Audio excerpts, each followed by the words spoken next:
History doesn't always warn us about monsters who look like monsters. It warns us about monsters who look like men. The kind ones. The polite ones. The ones who smile when they shake your hand. Because evil rarely begins with rage. It begins with silence. With repression. With a man who spends too many years swallowing his pain until one day it consumes him. The story begins in the wreckage of Germany, 1919. The war had ended, but peace had not arrived. Hanover was a city of ghosts. Soldiers limped through the streets in uniforms that no longer meant anything. Children begged for food on corners where parades once marched. Women sold bread one day and their bodies the next. The air smelled of smoke and despair. The empire was gone, and the people were left trying to remember who they were before it fell apart. In one small apartment, overlooking a courtyard of broken glass and stray dogs, lived a man who seemed to have survived the collapse untouched. His name was Fritz Harman. To the people of Hanover, he was a good man. Clean, polite, soft-spoken. He wore neat coats, spoke with a calm voice, and always smiled when passing his neighbors. When he had a bit of extra food, he shared it. When someone needed help, he offered it. In a city where kindness had gone extinct, Fritz still carried it like a candle. They called him Uncle Fritz. He was more than polite. He was helpful. The police liked him. He volunteered to help them catch petty thieves and smugglers. He was quick, observant, and willing to go into places respectable officers didn't want to be. They saw him as loyal, almost heroic. When they praised him, he smiled shyly, like a man not used to compliments. Nobody knew that praise was the only thing keeping him alive. Every morning he left his apartment with a small wicker basket filled with sausages and cuts of meat. He sold them to hungry families for cheap. Sometimes he gave them away to the poorest. When asked where the meat came from, he said he had a friend in the army supply depot. People were grateful. Times were hard. And hunger makes you believe what you need to. At night, the lights in his room flickered late. Neighbors could hear him pacing, whispering to himself. "You matter now," he'd say. "They see you now." He had not always been this man. As a boy, he was soft, quiet, easily frightened. His father was a brute who mocked him daily. "You're not a real man," he'd shout. Teachers beat him for daydreaming. The other children bullied him for being different. He never fought back. He just smiled, apologetic, desperate to be liked. He grew into an adult who only felt safe when he was pleasing others. He joined the army once, hoping for respect, but was discharged after a mental collapse. After that, he drifted through life like a ghost, arrested for theft, for fraud, for impersonation, diagnosed as unstable. Doctors described him as intelligent, well-mannered, and disturbingly cooperative. He learned that politeness could hide anything, that if he smiled enough, no one would look too closely. When the war ended and chaos ruled the streets, Fritz found his new role. He began spending time at the train station, where homeless boys and runaways gathered. He offered them food, a bed, and the safety of a locked door. He told them they were safe with him. Many believed him. He looked harmless. He sounded sincere. He gave them what no one else would, warmth. But behind that calm exterior, something was festering. A lifetime of humiliation had curdled into something darker. Kindness had turned into control. He began to kill them quietly, almost tenderly, as if putting them to sleep. The neighbors heard noises, muffled cries, dragging sounds, the metallic clink of a knife. He told them he was butchering pork. No one questioned the good man who worked with the police. They bought his meat. They smiled at him on the street. Some of them even thanked him for feeding their families. For 6 years, Fritz lived 2 lives. By day, he was the charming citizen who helped the law. By night, the law's opposite. He greeted officers who had no idea they were shaking the hand of a killer. His control was perfect. His disguise, flawless. The uniform of civility hid everything beneath it. But the thing about masks is that they eventually start to crack. In 1924, parents began to notice their sons were disappearing, one after another. Some were last seen near the station, some near the river. Rumors spread of kidnappers, of a black market gang stealing children. But one detective, Robert Gennett, saw a pattern. The missing boys all vanished near the same neighborhood, around the same man. When police searched Fritz's apartment, the illusion shattered. The smell hit them first. Then they saw the stains on the floorboards, the piles of clothes, the bones in the stove, the blood in the drain. They found skulls in the river behind his building. The officers who had once joked with him now stared in silence. unable to understand. Fritz confessed almost peacefully. He told them everything. He spoke with a detached calm, describing each death with precision. Sometimes he cried. Sometimes he smiled. He said he didn't do it out of hatred. He said he loved them. Killing them, he claimed, was a way to keep them from leaving him, to make sure they stayed his forever. He was executed by guillotine the following year. Before the blade fell, he whispered, "I repent, but I am still me." The people of Hanover refused to believe it. They couldn't reconcile the polite man who shared food with the monster who had fed them human flesh.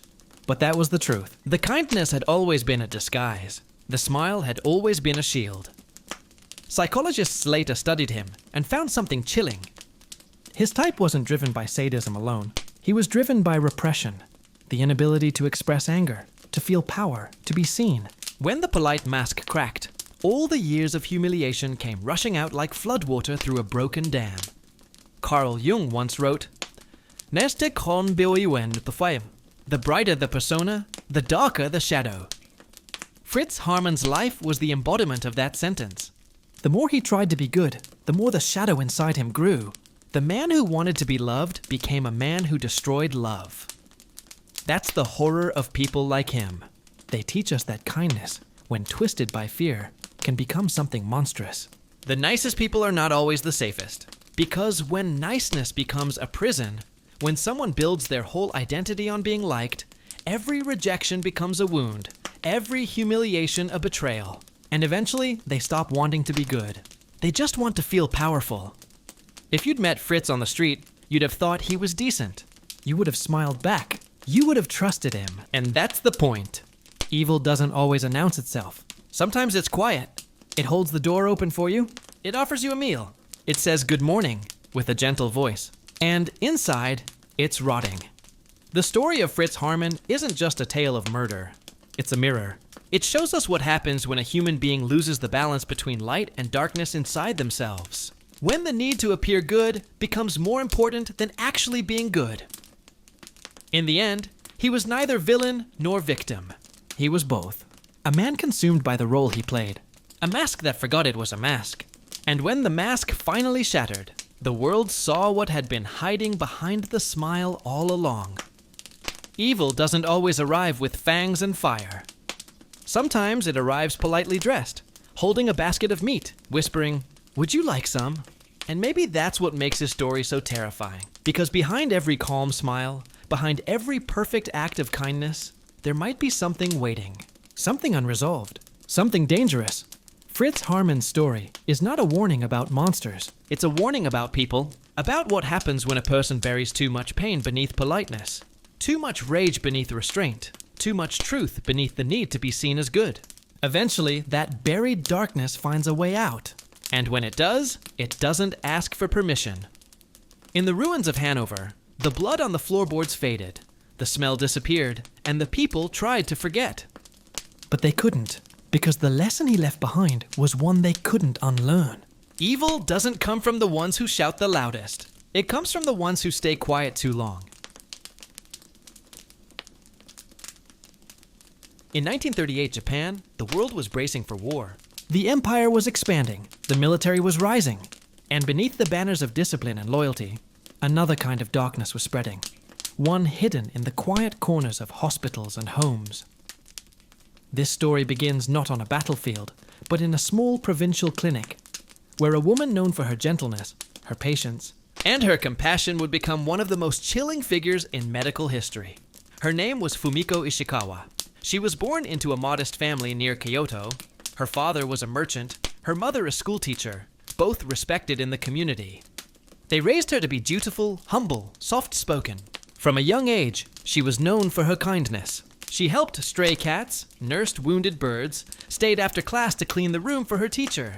When she announced she wanted to become a nurse, everyone said it suited her perfectly. A gentle girl with a healer's heart. Fumiko trained in the Red Cross program during an era when Japan idolized obedience. She learned discipline, precision, and emotional control. Nurses were expected to show no weakness. They were taught that mercy sometimes meant letting go, that compassion sometimes required coldness. These lessons would later twist into something unrecognizable. By her late 20s, she was working in a small rural hospital. The ward smelled of antiseptic and rice gruel. Patients came in groaning from lung infections, cancer, old war injuries. The resources were scarce, the doctors overworked, and the pain unending. Fumiko was known as the nurse who never rested. She walked quietly between the beds, tucking blankets, whispering reassurance, spoon-feeding those who could no longer lift their hands. Families praised her. Colleagues admired her calm. But beneath the quiet surface, something inside her had begun to crack. The endless suffering was taking its toll. Every night she went home to a small apartment above a tea shop and wept. She couldn't bear the screams she heard each day. The faces of the dying haunted her. She told herself she wanted to help them, to make them comfortable. But slowly that desire to comfort turned into a desire to end. It began one humid summer night. A patient, an old farmer with terminal tuberculosis, had been coughing blood for days. The doctor had gone home. The man begged her to let him die. "Please," he whispered. "Please make it stop." Fumiko froze. No one had ever asked her that directly. The man looked at her, not with fear, but with pleading eyes, and something inside her broke loose. She drew a syringe of morphine and injected a dose far beyond what was allowed. Within minutes, the man's breathing slowed. His eyes softened. He whispered, "Thank you," before he stopped moving. She stood there for a long time, feeling a calm she hadn't known before. For the first time, the ward was silent. The suffering had ended, not through cruelty, but through what she told herself was compassion. That night, she slept soundly for the first time in months. At first, she told no one. She convinced herself it was a one-time mercy, an act of kindness that no one would understand. But soon another patient begged for the same. Then another. The more she saw people suffer, the more she felt the urge to help. Each time, it became easier. Each time, she rationalized it as mercy. She kept meticulous notes in a small notebook. Names, doses, dates, written not as evidence of guilt, but as if she were keeping a medical record of kindness. Her colleagues noticed that her patients often died peacefully, without the struggle others endured. Some called her the Angel of Mercy. The label made her smile. It gave her purpose. What she didn't realize was that mercy had become an addiction. The moment she saw pain, she couldn't bear it. Not because of empathy, but because she could no longer tolerate her own helplessness. Soon, she began deciding who deserved mercy without being asked. A patient groaning in delirium, a soldier missing limbs, a child gasping for air. She'd administer an extra dose with steady hands. To her, she wasn't killing them. She was delivering them from pain. It might have continued forever, if not for a mistake. One night, a young trainee saw her draw an unusually large injection. When the patient died minutes later, the trainee told a doctor. At first, no one believed it. Fumiko was too kind, too disciplined, too good. But the doctor secretly ordered an autopsy. They found lethal levels of morphine. When she was confronted, she didn't cry, didn't panic. She simply bowed and said, "I did what was right."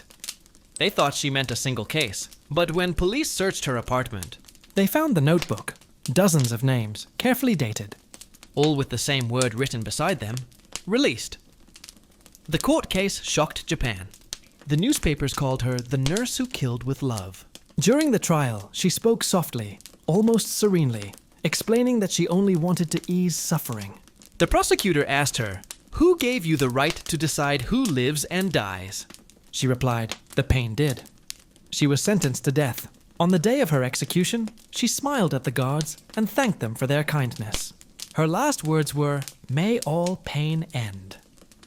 The world looked at her and saw contradiction. A woman whose kindness turned lethal, whose compassion mutated into control. But psychologically, her descent followed a pattern eerily similar to Fritz Harman's. Both began as people desperate to help others, desperate to be needed. Both found identity through service, one by feeding the hungry, the other by healing the sick. And, when the world denied them recognition, they took it by force. Fumiko's story forces a question no one wants to ask. When does compassion stop being good? When does empathy become tyranny? Her acts were born not of hatred, but of emotional exhaustion. The moment when empathy becomes unbearable and flips into annihilation. Modern psychologists call this compassion fatigue. But hers went far beyond burnout. She had blurred the boundary between relief and release, mercy and murder. The desire to comfort had become a desire to control suffering itself, to eliminate it from existence. In one of her last interviews, she said something haunting. "When I held their hands as they died, I felt peace. Maybe I was the one who wanted rest, not them." Those words exposed the truth. What she called mercy was, in fact, her own escape. The suffering she couldn't cure in others mirrored the suffering she couldn't face in herself. Fumiko's case inspired new laws about euthanasia in Japan, though few spoke her name afterward. Hospitals quietly changed their protocols. The government avoided publicity. It didn't fit the image of discipline and honor. She vanished into history, buried not just by shame, but by fear of what her story revealed about ordinary human nature. Because what her story revealed was this: even goodness can rot when it has no boundaries. Even compassion can corrupt when it tries to play God. There's a thin line between saving someone from pain and erasing them to spare yourself from witnessing it. Decades later, historians revisited her files. They found sketches she'd drawn on the back of patient forms, delicate drawings of lilies and sleeping faces. She wasn't a monster in her own mind. She saw herself as an artist painting serenity onto agony. That's what made her terrifying. She didn't enjoy death. She believed she was giving people the peace life had denied them. Her execution didn't end her story. Her case became a quiet warning, whispered in Japanese medical schools. Beware the heart that cannot bear suffering, for it may try to erase it. In the end, she was the mirror opposite of Fritz Haarmann. He killed to feel control. She killed to feel relief. But both were driven by the same fracture: the unbearable weight of emotion suppressed for too long. If you look at the photograph taken before her trial, you see a small woman in a white nurse's uniform. Her hands folded, her gaze downward, her expression gentle. You could mistake her for anyone: a caretaker, a teacher, a mother. That's the horror. Evil doesn't always wear cruelty on its face. Sometimes it wears kindness until kindness becomes the weapon. Her story reminds us that even virtue has a shadow, that every act of goodness can become poison when it refuses to face its limits. The ancient Stoics understood this better than anyone. They said that virtue is not the absence of emotion, but mastery over it. Fumiko never learned mastery. She let her heart drown her reason. When the prison guards led her down the hall toward the gallows, they said she looked peaceful, almost radiant. The chaplain asked if she had any final thoughts. She said, "I hope the next world has no pain." Then she stepped forward without hesitation, as if walking into the ward one last time to bring someone peace. For years afterward, nurses whispered about her. Some called her a demon, others an angel. But the truth lay somewhere between. She was human, fragile, and fatally unable to live with the suffering of others. In her attempt to end it, she became its source. The story of Fumiko Ishikawa is not just a tale of murder. It is a meditation on the limits of empathy, on the danger of unchecked compassion. It shows how the line between love and destruction can dissolve when a person mistakes relief for redemption. And perhaps the most chilling part is this: she wasn't insane. She was logical in her own way. Her logic simply came from a place where morality had collapsed under emotion. If Fritz Haarmann taught us that repressed rage can turn kindness into horror, Fumiko teaches us that unbalanced empathy can do the same. Both are proof that goodness, without wisdom, can destroy. He was a man of God, a priest, a man sworn to peace, humility, and love. The villagers came to him for comfort, forgiveness, and advice. They trusted him with their secrets, their fears, their sins, and for years he carried that weight in silence, until one night the silence broke. His name was René Bisset, a parish priest from the south of France. History barely remembers him now, but in the winter of 1931, the man who had once preached love became a murderer. René was not the kind of priest who drew attention. He was shy, mild, always gentle. He had been ordained young, and assigned to a small rural parish surrounded by vineyards and olive groves. The villagers adored him. He visited the sick, gave food to the poor, and spent long evenings reading scripture by candlelight. To everyone around him, he embodied patience and kindness. They called him the Quiet Shepherd. But inside he was drowning. His faith, once vibrant, had become hollow. Each sermon he gave felt like a lie he told himself. He had entered the priesthood to find peace, to escape the world's cruelty. But the world had followed him inside the church. He heard confessions of adultery, greed, abuse. He saw hypocrisy everywhere, in the parish elders, in his superiors, and worst of all, in himself. He'd spent years repressing anger, loneliness, and temptation. He fasted, prayed, punished himself for every impure thought. But the more he tried to suppress the human parts of himself, the stronger they became. Late at night, he'd stare at the crucifix and whisper apologies for emotions he couldn't kill. Envy, lust, resentment. The breaking point came quietly. A young woman named Madeline had joined his parish. She was 22, lively, kind, devoted. She volunteered at the church and often spoke with him about faith. Her presence unsettled him. She reminded him of everything he'd given up. The warmth of love, the possibility of family, the simple human comfort of touch. At first, he avoided her. Then he began finding excuses to see her. She would come to confession, her voice trembling as she admitted small sins. Impatience, pride, desire. He listened, eyes closed, heart pounding. He told himself he was helping her, that it was pure. But purity had already left him.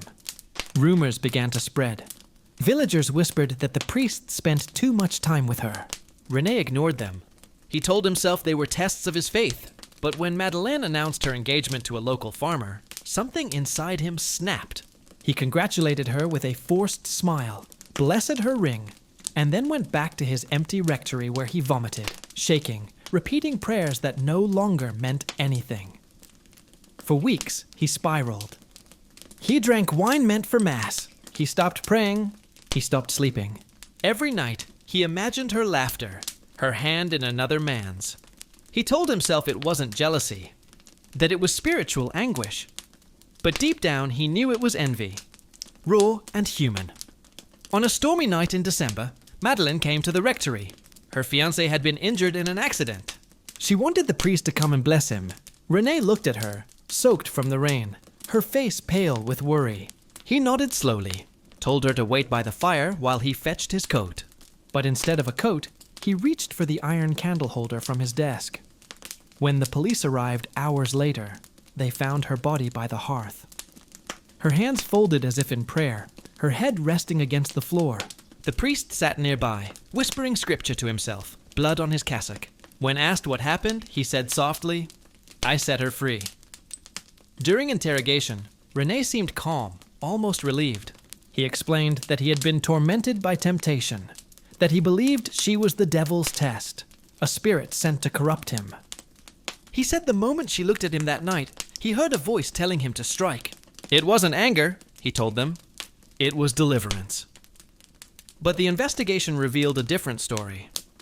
Villagers testified that he had grown obsessed, possessive, paranoid. He had written letters to her that were later found burned in the rectory stove. Letters filled with longing, guilt, and confusion. They painted a portrait not of a man possessed by demons, but of a man torn apart by his own humanity. At his trial, the courtroom was silent. The people who had once kissed his hand now stared at him with disbelief. The prosecutor called him a hypocrite, a wolf in a cassock. René listened without protest. When the judge asked if he felt remorse, he said, "Every day. But I also feel peace. The voices are quiet now." He was executed by guillotine in 1932. His last request was to hold a small wooden cross, the same one he had carved for a child's baptism years earlier. Historians later debated whether he was insane or simply broken. But psychologists who studied his writings found a pattern common among repressed idealists, an identity built entirely on moral perfection, collapsing under the weight of impossible purity. When a person defines themselves only by their virtue, any human desire feels like sin. And when they cannot destroy the desire, they destroy the reminder of it instead. René's story became a cautionary tale whispered among priests, a reminder of what happens when holiness becomes self-hatred. Yet over time, people forgot his name. His parish was reassigned, the rectory repainted, the blood scrubbed from the floorboards. The church continued its sermons, and life went on.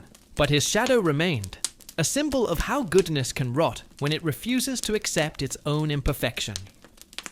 If you visited that village today, you'd find nothing left of him but an unmarked grave behind the church, half hidden by weeds.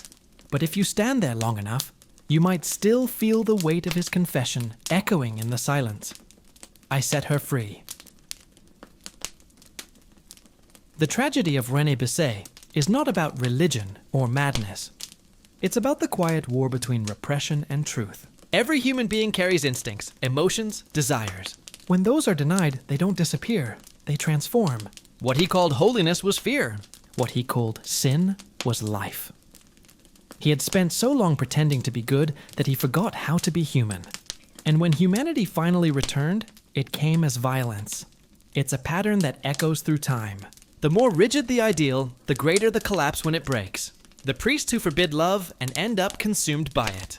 The soldiers who vow restraint and explode in rage. The kind souls who repress anger until it erupts. The philosopher Nietzsche once wrote, "Beware, lest in your virtue you become a monster." René became that monster, not through lust, but through denial. He refused to accept the shadow within himself, and so it consumed him. In the end, he wasn't a villain. He was a warning, proof that when people chase purity without understanding, they lose compassion, both for others and for themselves. And the line between devotion and destruction becomes invisible. After his death, one of his letters was found in a locked drawer of his rectory. It was never sent. The ink had faded, but the words were still legible. I have prayed for light, but it only shows me the dark inside myself. That was his final sermon, not spoken from a pulpit, but written in desperation. It's the same truth that haunts every story in this series. The nicest people, the ones who repress the most, are often the ones who break the hardest. The villagers rebuilt their faith. New priests came, children were baptized again, and time buried the scandal. But in the quiet of that old stone church, perhaps the walls still remember the man who preached forgiveness, but could never forgive himself. He wanted to be holy. He became haunted. He wanted to protect innocence. He destroyed it. And maybe that's the most terrifying thing about him. He didn't snap out of hatred. He snapped out of love, twisted by guilt. If Fritz Harman showed us how humiliation can corrupt kindness, and Fumiko Ishikawa showed us how compassion can collapse into control, then René Bisset shows us how morality itself can drive a person mad. Because when goodness becomes a cage, the first thing it kills is the soul inside it. He joined the war to heal, not to fight.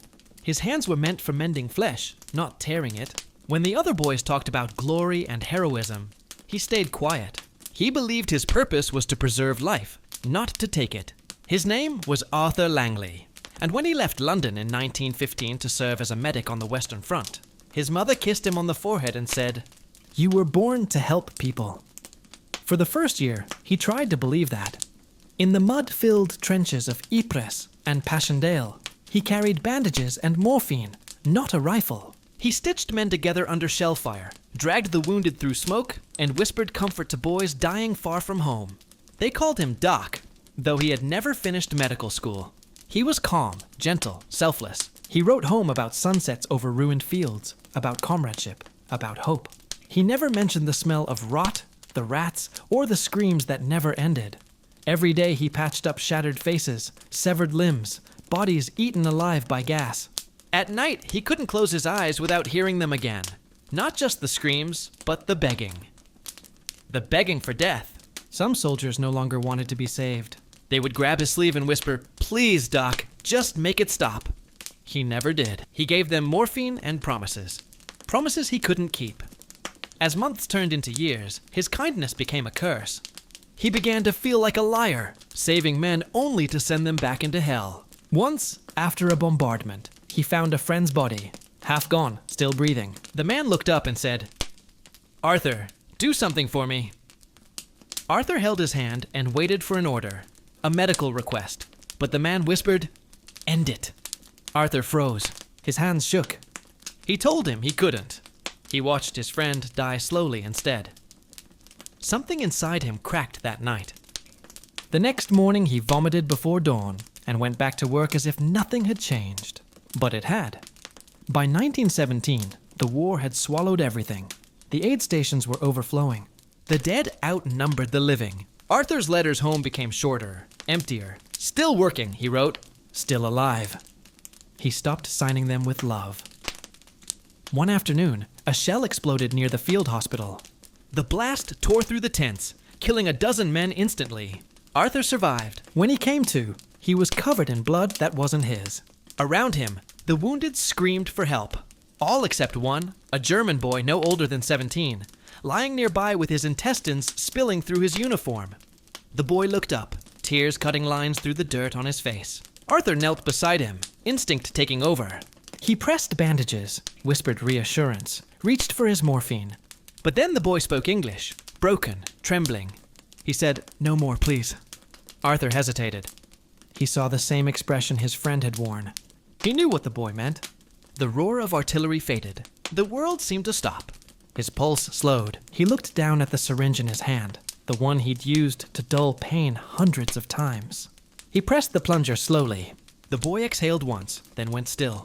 Arthur sat there, staring at his hand, realizing he had just done the very thing he had refused for years. And instead of horror, he felt peace. That was the beginning. After that day, he stopped keeping track of how many morphine doses he gave. When a soldier's wounds were beyond repair, he would make the same quiet decision. He told himself it was mercy. He never spoke of it. The doctors called him efficient. His commanding officer called him courageous. But peace never lasts. When the war ended in 1918, Arthur came home to silence. London was celebrating victory, but he walked the streets like a ghost. His family tried to welcome him, but he couldn't feel anything. He couldn't stand the sound of laughter. He avoided hospitals, avoided the smell of alcohol wipes, avoided sleep. At night, he dreamed of the German boy's eyes. Not accusing, not forgiving, just still. He worked briefly as a nurse, but it didn't last. When a patient screamed in pain, something in him snapped. He would freeze, shake, walk out. The sound dragged him back to the trenches. He tried to drown it in drink, then in isolation. He moved to a small village near the coast, renting a single room above a shop. The locals knew him as a quiet man who read old medical books and walked alone on the cliffs at dusk. But even there, he couldn't escape. One evening, a young fisherman fell from the rocks near his house. They carried him to Arthur's door, shouting for help. He hesitated, trembling, then brought them inside. The boy was bleeding from the head, barely conscious. The others waited outside while Arthur worked. Hours passed. When he came out, the boy was dead. Arthur said softly, "It was too late." No one suspected anything. But that night, Arthur wrote a letter he never sent. It read, he didn't have to suffer. Over the following months, more accidents seemed to happen near his cottage. A miner crushed by a cave-in. A farmer with pneumonia, an old woman dying quietly in her sleep after Arthur looked in on her. No one questioned it. He was a medic. He was kind. He was helpful. But the truth came out in the winter of 1920. A local doctor noticed the same pattern of morphine shortages wherever Arthur volunteered. The police searched his home and found bottles hidden under the floorboards. When they confronted him, he didn't resist. He simply said, "I was still at war." During his interrogation, he explained everything with chilling clarity. "I wasn't killing," he said. "I was releasing. The war taught me that suffering is worse than death. I couldn't unlearn it." When asked how many he had released, he said he had lost count. The court ruled him insane, but he wasn't. He was lucid, articulate, remorseful only in theory. The doctors called it war neurosis. Today we call it PTSD, but labels didn't matter. The damage had already been done. He was committed to an asylum near Bristol, where he spent the rest of his life. The nurses said he was polite, soft-spoken, always reading. He helped care for other patients, bandaging wounds, offering tea. They liked him. They said he had kind eyes. But at night, they heard him whisper through the walls, "You're safe now. It's over." Over and over, as if speaking to the ghosts of men he had once saved. He died quietly in 1941, found sitting upright in his chair, a syringe in his hand. The staff assumed it was suicide, but no morphine was missing. Some believed he just stopped breathing, as if his mind had finally run out of wars to fight. Arthur Langley's story is one of the rarest and most tragic kinds of collapse, the transformation of compassion into destruction. Unlike the soldiers who killed for survival, he killed for peace. He blurred the line between saving lives and ending suffering until there was no line left at all. His medical notes, preserved after his death, show no hatred, no cruelty, only exhaustion. Each page reads like a prayer. He suffered too long. She is calm now. He thanked me. To him, mercy had become the only truth. War changes people in visible ways. Scars, missing limbs, trembling hands. But for some, the change is invisible. The war doesn't leave them. It rewires them. And when they return home, they bring the battlefield with them. Arthur brought it into every quiet room, every bed, every patient who cried in pain. He was the embodiment of what psychologists later called moral injury, the wound left when someone violates their own deepest values in the name of duty or mercy. Unlike a physical wound, it never heals. It festers in silence. In his final letter, found in the drawer of his desk, he wrote, "I used to believe life was sacred. Now, I only know that pain is real." Those words sum up the tragedy of men like him, men whose kindness was so absolute it couldn't survive reality. The world calls them heroes until the day their gentleness collapses under the weight of what they've seen. Then it calls them monsters. But they're neither. They're casualties long after the war ends. History remembers generals and politicians. It forgets the medics who lost their minds trying to save what couldn't be saved. Arthur Langley never wanted to harm anyone. He just couldn't stand to watch anyone suffer again. And in that twisted mercy, he became what the war had taught him to be, a man who equated peace with death. If you ever stand in a military cemetery and read the endless rows of names, remember this: not all who die in war fall on the battlefield. Some die later, quietly, when the kindness that once made them human finally breaks. Arthur's story reminds us that even the gentlest souls can shatter when the world shows them too much pain. He began as a healer.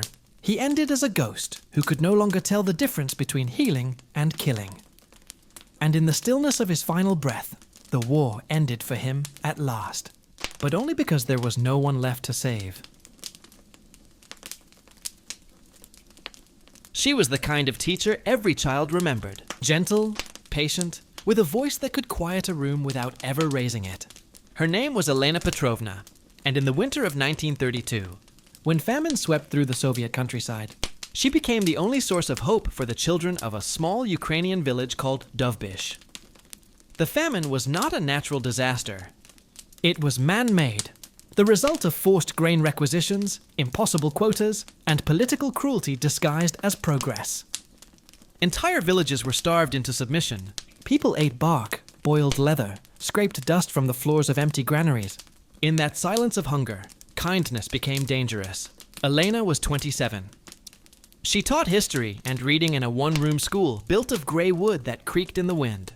Her students adored her. She taught them poems by heart because there were no books left. She brought them warmth when their homes had none. When her own rations ran out, she shared what little she had with them. Half a potato, a spoon of millet, a crust of bread she pretended she didn't need. At first, she believed she could save them. She wrote letters to the district office begging for food shipments. She walked miles to plead with officials. They told her to stop interfering, that hunger was temporary discomfort for the greater good. She returned home and told her pupils to stay strong. She still smiled every morning, even when her lips cracked from thirst. By February, the famine had turned the village into a graveyard. Desperate families left for the cities and never came back. Children collapsed at their desks. Elena kept teaching until only 8 remained. She stopped taking attendance because the list was shorter each week. At night, she buried the ones who didn't wake up. She marked their graves with twigs, whispered their names, and promised them she'd protect the rest. Each promise broke something inside her. When spring came, it brought no relief. The commissars returned, searching every house for hidden grain. They entered her classroom, turned over desks, and accused her of hoarding food for the children. She told them there was nothing left. One of them laughed and said, "Then feed them your hope." That night, she snapped. It began with a child named Yura. 6 years old, feverish, skeletal. He lay on the floor of the school, too weak to stand. She sat beside him for hours, stroking his hair, whispering stories about heroes who never gave up. Near dawn, he asked in a faint voice, "Teacher, will it ever stop hurting?" She had no answer. She kissed his forehead, and when his breathing slowed, she held him until he was still. Something changed in her after that. She no longer prayed for food. She prayed for silence, for an end to the cries she couldn't soothe. When another child began to cough blood the next week, she mixed herbs and boiled water. The tea was bitter. The child drank and fell asleep. Over the next month, the number of children in her care fell one by one. The villagers assumed starvation had taken them. Only later did they learn the truth, that their teacher, unable to bear their suffering, had sent them to peace. When the militia discovered the shallow graves behind the school, she didn't flee. She was found sitting at her desk, hands folded, a piece of chalk resting beside her notebook. On the blackboard, she had written a single line: "They were mine to protect." The authorities called her a murderer. The papers called her a fanatic. She was tried in the nearest city, accused of treason and sabotage. But witnesses said she never raised her voice. When the prosecutor demanded to know why she had done it, she answered softly, "Because I loved them too much to watch them die." They expected hysteria or denial. What they found instead was calm, terrifying calm. Psychiatrists examined her and declared her sane. The court sentenced her to death.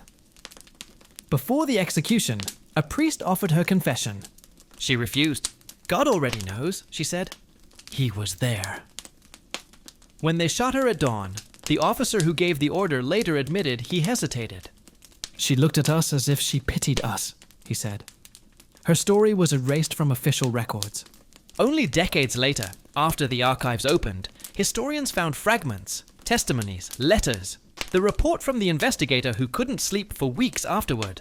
In his notes, he wrote, "She did not act out of cruelty, but from a heart broken beyond repair." Elena's case forces a question too painful for most to ask. What happens when compassion collides with absolute hopelessness? When kindness becomes unbearable because it cannot change reality? She wasn't a monster. She was a mirror of her time, a gentle soul crushed between ideology and starvation. Psychologists today might call it altruistic delusion, or compassion fatigue taken to psychosis. But labels mean little. She was a human being trying to do good in a world that punished goodness. Every witness described the same thing: her voice. Even during the trial, even facing death, her tone never hardened. It stayed tender, like a lullaby. That was perhaps her final act of mercy, to leave the world without hatred. The tragedy of Elena Petrovna is that she began as everything society praises: selfless, nurturing, devoted, and ended condemned for the same traits. Her kindness had no boundaries, and when the world stripped her of options, mercy became her rebellion. The famine ended months later. Relief trains arrived too late for most. The school was repaired, repainted, reopened. A new teacher took her place. The blackboard was cleaned, but the villagers said no matter how many times they washed it, faint chalk lines still shimmered when the light hit just right. Some said it was just dust. Others swore they could still read the words, "They were mine to protect." Years after her death, a student who had fled the village returned as an old man. He stood in front of the school, now abandoned, and whispered, "She kept her promise." Then he placed a small loaf of bread on the doorstep, an offering for the teacher who had starved so her children could rest. History rarely remembers people like her. It prefers heroes and villains, not those who blur the line between love and destruction. But Elena's story lingers because it confronts a truth most cannot face, that even virtue, in the wrong world, can become unbearable. When people talk about the famine, they speak of politics and numbers. But behind every number was a face like hers, kind, gentle, human. And when humanity itself becomes impossible, some break not out of hatred, but out of love too deep to survive. Her story asks us to look inward and ask, if everything good in you were stripped away by hunger, if all hope were gone and every child you loved was dying in front of you, what would mercy look like then? Perhaps not like kindness. Perhaps not like life. The snow still falls on Derbysh in winter, blanketing the fields where no grain once grew. The old school stands empty, its windows dark. But sometimes, when the wind moves through the rafters, it sounds like a woman humming softly, a lullaby for children who will never wake.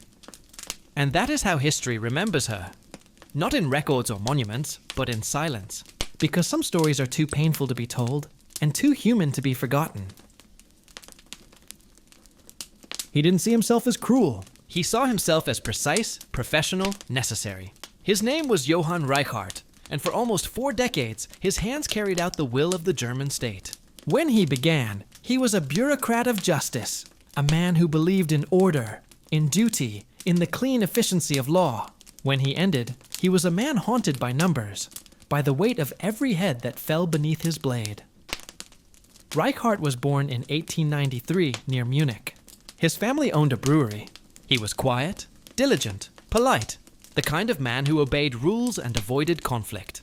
When the First World War broke out, he was drafted, served briefly, and returned home disillusioned but unbroken. Germany was collapsing, its monarchy gone, its cities in chaos. People wanted order again. Reichardt wanted to help restore it.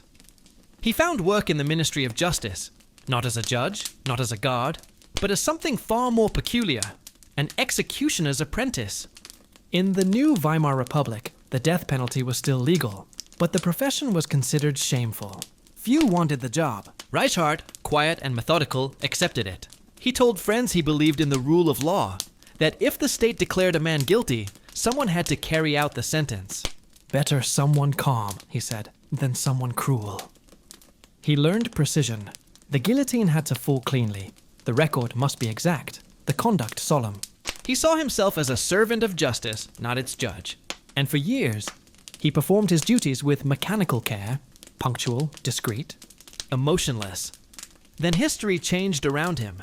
When Hitler rose to power, the machinery of justice became the machinery of death. Courts no longer judged crimes. They judged loyalty. The state no longer punished killers. It punished dissenters. And Johann Reichardt's schedule filled like never before. He didn't join the Nazi Party. He didn't shout slogans. He just followed orders. Each week, new lists arrived. Names of men and women sentenced for treason, sabotage, undermining morale. He read them silently, sharpened his blade, and did his job. Some days he executed 10 people before noon. The guillotine had to be oiled and cleaned constantly. He began wearing gloves so he wouldn't smell the blood afterward. The guards joked that he was the most efficient man in Germany. He never laughed. He told himself it wasn't his place to question guilt or innocence. He was only the hand of the law. He never shouted, never mocked the condemned. He treated them with respect. Some thanked him for it. Others spat in his face. He accepted both in silence. By 1944, the prisons were overflowing. Resistance fighters, students, priests, nurses, anyone who spoke against the war could end up in his chamber. The noise of the falling blade echoed through the walls day and night. One morning, he executed 3 members of the White Rose, a group of university students who had spread leaflets calling for peace. The girl was 19. She looked him in the eye and said, "You'll soon follow us." He bowed slightly before signaling the guard. That night he drank for the first time in years. He sat alone in his quarters, staring at his hands. "I did nothing wrong," he whispered. "I followed the law." But the law had become madness, and his obedience made it real. When the war ended, he was arrested by the Allies. They expected to find a sadist, a monster. Instead, they found a polite man with perfect records. Every name, every date, every execution meticulously logged. He told them he had simply served the state. The British officer reading his files said, "You turned murder into bookkeeping." But they didn't execute him. They needed him. The new occupation courts required someone to carry out sentences against Nazi war criminals. And so, in a twist of fate, Johann Reichardt became the instrument of justice for the victors. He executed many of the very people whose orders he had once obeyed. He didn't refuse. He said it was still duty, still law, but something inside him had broken. Witnesses said his hands trembled slightly after each execution. He no longer ate. He no longer spoke. Once, when asked how he could continue, he said quietly, because stopping would mean admitting what I've done. He served until 1949. Then, without ceremony, he was dismissed. The new German Republic abolished the death penalty. His occupation no longer existed. He lived quietly for the next 2 decades in a small apartment outside Munich. Neighbors described him as courteous, withdrawn, always punctual. No one knew what he had been. Occasionally, a journalist would find him and ask for interviews.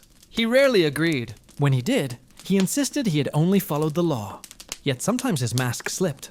Once he said, "The law changes, but the dead remain." He kept a small box of mementos, not trophies, but documents, orders signed by judges, letters from families begging for mercy, the maintenance manuals for his guillotine. He polished his tools until the day they were taken away. When asked why he kept them, he said, "Because forgetting would be worse." In 1972, his son died in a car accident.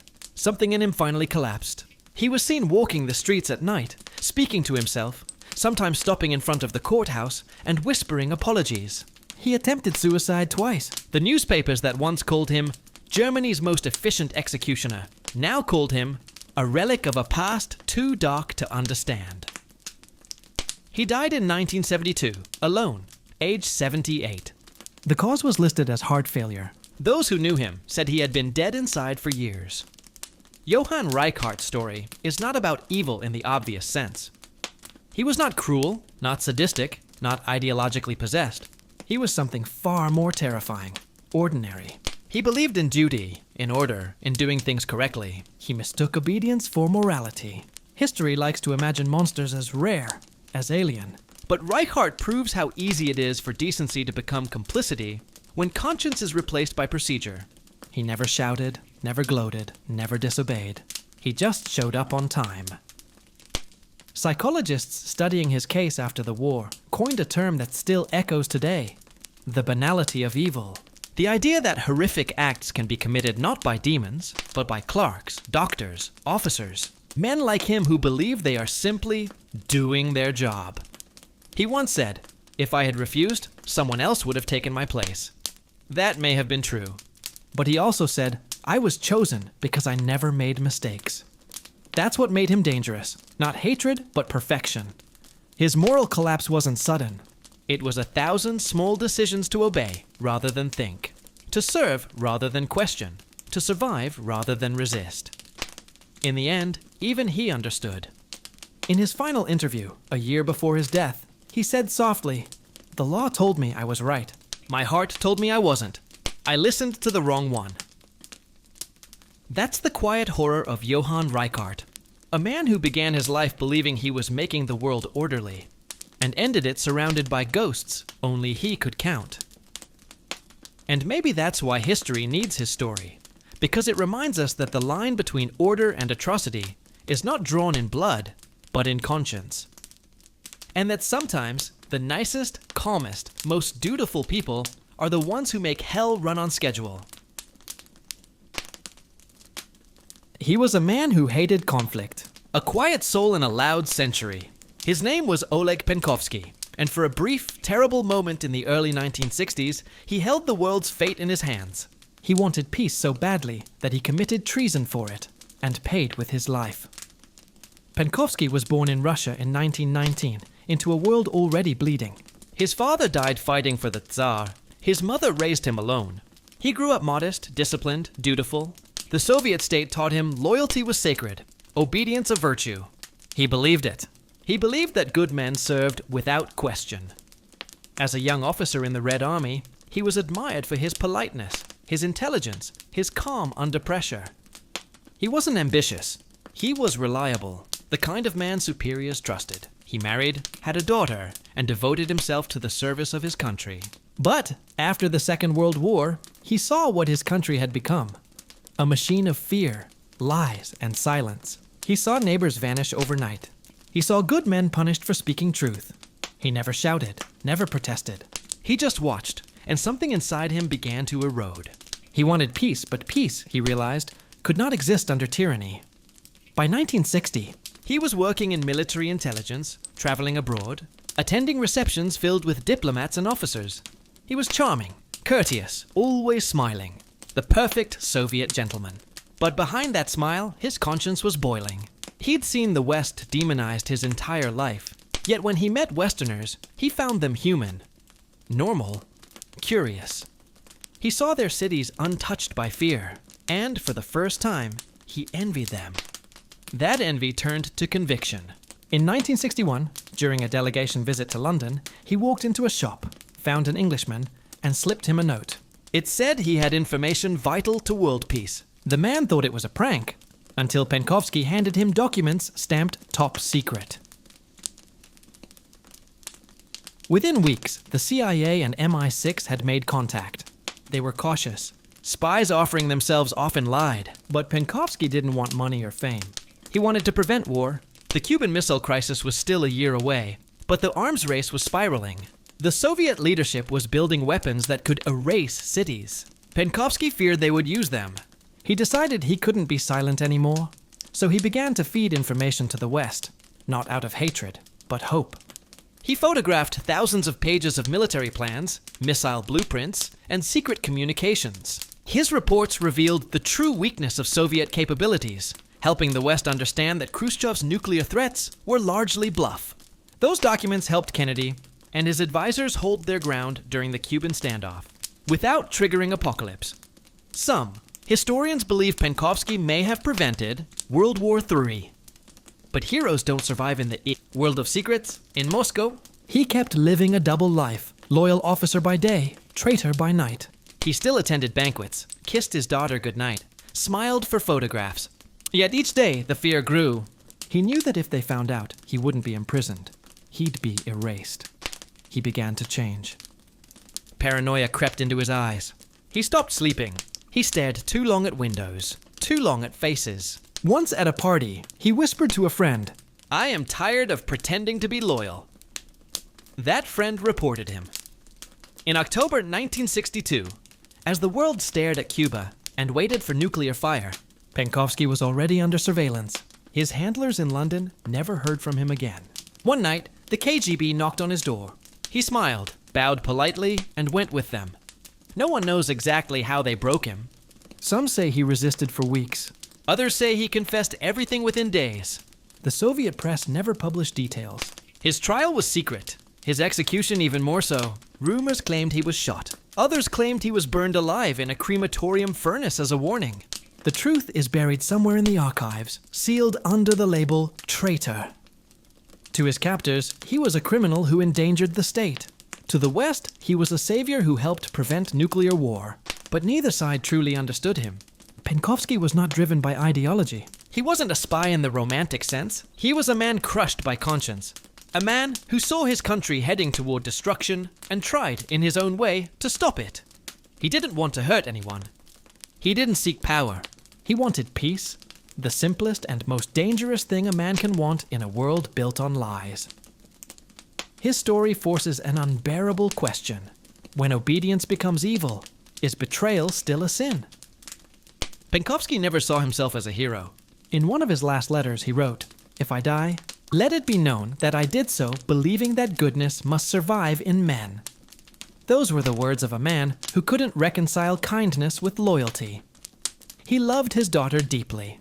In his final interrogation, he asked only one thing, that she be told her father was a good man.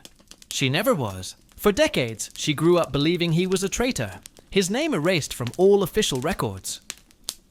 After the Soviet Union fell, fragments of his file surfaced. Photographs, reports, transcripts of his interrogations. One detail stood out. On the final day before his sentencing, he thanked the guards who escorted him. He said, "You did your duty well."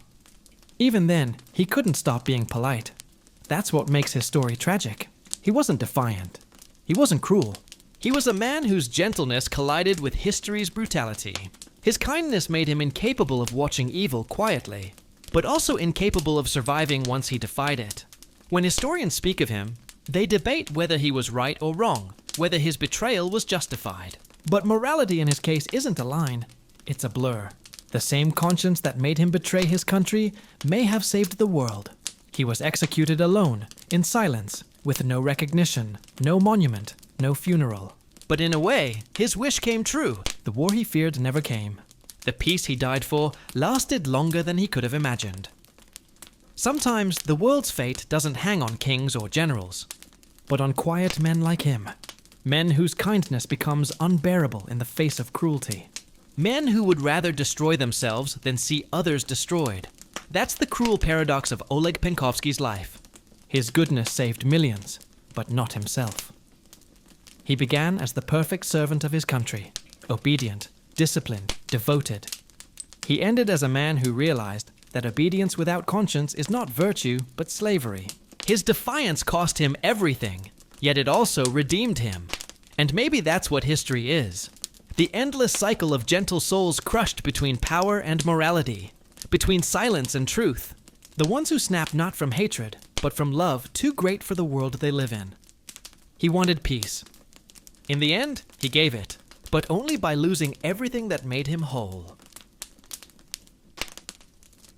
He was a man who hated conflict. A quiet soul in a loud century.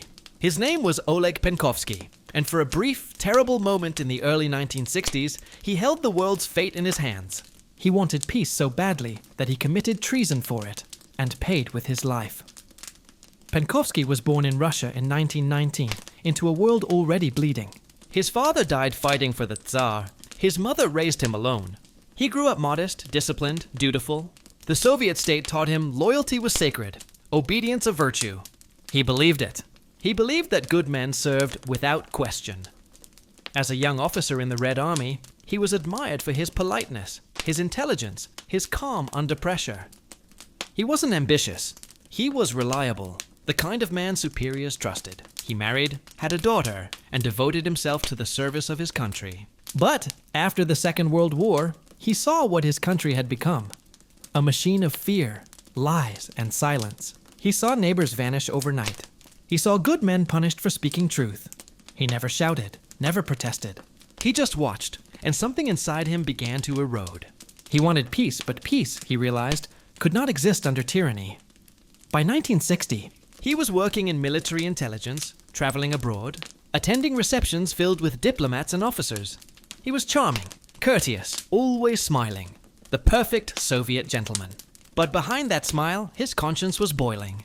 He'd seen the West demonized his entire life, yet when he met Westerners, he found them human, normal, curious. He saw their cities untouched by fear, and for the first time, he envied them. That envy turned to conviction. In 1961, during a delegation visit to London, he walked into a shop, found an Englishman, and slipped him a note. It said he had information vital to world peace. The man thought it was a prank, until Penkovsky handed him documents stamped top secret. Within weeks, the CIA and MI6 had made contact. They were cautious. Spies offering themselves often lied. But Penkovsky didn't want money or fame. He wanted to prevent war. The Cuban Missile Crisis was still a year away, but the arms race was spiraling. The Soviet leadership was building weapons that could erase cities. Penkovsky feared they would use them. He decided he couldn't be silent anymore, so he began to feed information to the West, not out of hatred, but hope. He photographed thousands of pages of military plans, missile blueprints, and secret communications. His reports revealed the true weakness of Soviet capabilities, helping the West understand that Khrushchev's nuclear threats were largely bluff. Those documents helped Kennedy and his advisors hold their ground during the Cuban standoff, without triggering apocalypse. Some historians believe Penkovsky may have prevented World War III. But heroes don't survive in the world of secrets. In Moscow, he kept living a double life, loyal officer by day, traitor by night. He still attended banquets, kissed his daughter goodnight, smiled for photographs. Yet each day, the fear grew. He knew that if they found out, he wouldn't be imprisoned. He'd be erased. He began to change. Paranoia crept into his eyes. He stopped sleeping. He stared too long at windows, too long at faces. Once at a party, he whispered to a friend, "I am tired of pretending to be loyal." That friend reported him. In October 1962, as the world stared at Cuba and waited for nuclear fire, Penkovsky was already under surveillance. His handlers in London never heard from him again. One night, the KGB knocked on his door. He smiled, bowed politely, and went with them. No one knows exactly how they broke him. Some say he resisted for weeks. Others say he confessed everything within days. The Soviet press never published details. His trial was secret. His execution even more so. Rumors claimed he was shot. Others claimed he was burned alive in a crematorium furnace as a warning. The truth is buried somewhere in the archives, sealed under the label traitor. To his captors, he was a criminal who endangered the state. To the West, he was a savior who helped prevent nuclear war. But neither side truly understood him. Penkovsky was not driven by ideology. He wasn't a spy in the romantic sense. He was a man crushed by conscience. A man who saw his country heading toward destruction and tried, in his own way, to stop it. He didn't want to hurt anyone. He didn't seek power. He wanted peace, the simplest and most dangerous thing a man can want in a world built on lies. His story forces an unbearable question. When obedience becomes evil, is betrayal still a sin? Penkovsky never saw himself as a hero. In one of his last letters, he wrote, "If I die, let it be known that I did so believing that goodness must survive in men." Those were the words of a man who couldn't reconcile kindness with loyalty. He loved his daughter deeply. In his final interrogation, he asked only one thing, that she be told her father was a good man. She never was. For decades, she grew up believing he was a traitor, his name erased from all official records. After the Soviet Union fell, fragments of his files surfaced. Photographs, reports, transcripts of his interrogations. One detail stood out. On the final day before his sentencing, he thanked the guards who escorted him. He said, "You did your duty well." Even then, he couldn't stop being polite. That's what makes his story tragic. He wasn't defiant. He wasn't cruel. He was a man whose gentleness collided with history's brutality. His kindness made him incapable of watching evil quietly, but also incapable of surviving once he defied it. When historians speak of him, they debate whether he was right or wrong, whether his betrayal was justified. But morality in his case isn't a line, it's a blur. The same conscience that made him betray his country may have saved the world. He was executed alone, in silence, with no recognition, no monument, no funeral. But in a way, his wish came true. The war he feared never came. The peace he died for lasted longer than he could have imagined. Sometimes the world's fate doesn't hang on kings or generals, but on quiet men like him. Men whose kindness becomes unbearable in the face of cruelty. Men who would rather destroy themselves than see others destroyed. That's the cruel paradox of Oleg Penkovsky's life. His goodness saved millions, but not himself. He began as the perfect servant of his country, obedient, disciplined, devoted. He ended as a man who realized that obedience without conscience is not virtue, but slavery. His defiance cost him everything, yet it also redeemed him. And maybe that's what history is. The endless cycle of gentle souls crushed between power and morality, between silence and truth. The ones who snap not from hatred, but from love too great for the world they live in. He wanted peace. In the end, he gave it, but only by losing everything that made him whole. He began as a preacher of love. He ended surrounded by the dead. His name was Jim Jones. And in 1978, the commune he built on promises of compassion became the site of one of the darkest scenes in modern history. He was born in rural Indiana in 1931. The son of poverty and isolation. As a boy, he was quiet, polite, and strangely empathetic. He nursed injured animals, comforted outcasts, and spent hours reading the Bible aloud to anyone who would listen. Neighbors called him gentle, though they said there was something unsettling in the way he watched people, as if he could see straight through them. When he became a minister, his sermons were filled with warmth. He preached racial equality in a time and place that despised it. He opened his church to the poor, the hungry, the forgotten. "We are our brother's keeper," he said. No one should suffer while others feast. His followers adored him. They called him Father. Through the 1950s and 60s, Jim Jones built a movement he called the People's Temple, a blend of Christianity, socialism, and humanism. He ran food banks, nursing homes, and shelters. He adopted orphans. He preached that love could defeat racism and greed. Reporters described him as a saint in sunglasses. But the love he preached demanded total loyalty. He told his followers the outside world was corrupt, poisoned by hate, and that only he could protect them from it. The more he gave, the more he controlled. Every act of kindness became a thread in a web of obedience. By the mid-1970s, he moved his congregation to California, then to a remote jungle in Guyana. He called it Jonestown, a paradise of equality. Wooden cottages rose among palm trees. Children sang revolutionary songs. Visitors saw smiles and hard work. Inside, the smiles were forced. Passports were taken, letters censored, guards posted at the perimeter. People who questioned him were accused of betrayal.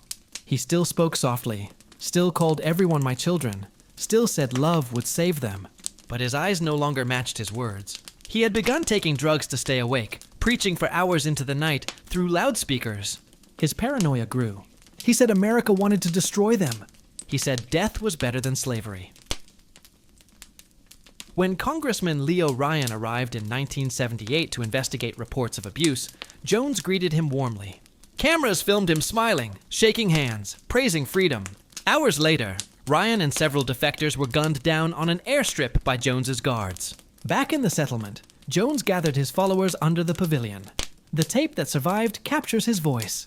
Calm, almost tender. He tells them the soldiers will come, that the children will be tortured. We must not let them take our people, he says. We must die with dignity. Mothers begin crying. He comforts them. He says, don't be afraid. It's only going to hurt for a moment. They line up for the drink, Flavor Aid mixed with cyanide. Some obey willingly, others are forced. Over 900 people die that night, more than 300 of them children. Jones dies last, a bullet to the head. The world called it madness, fanaticism, evil.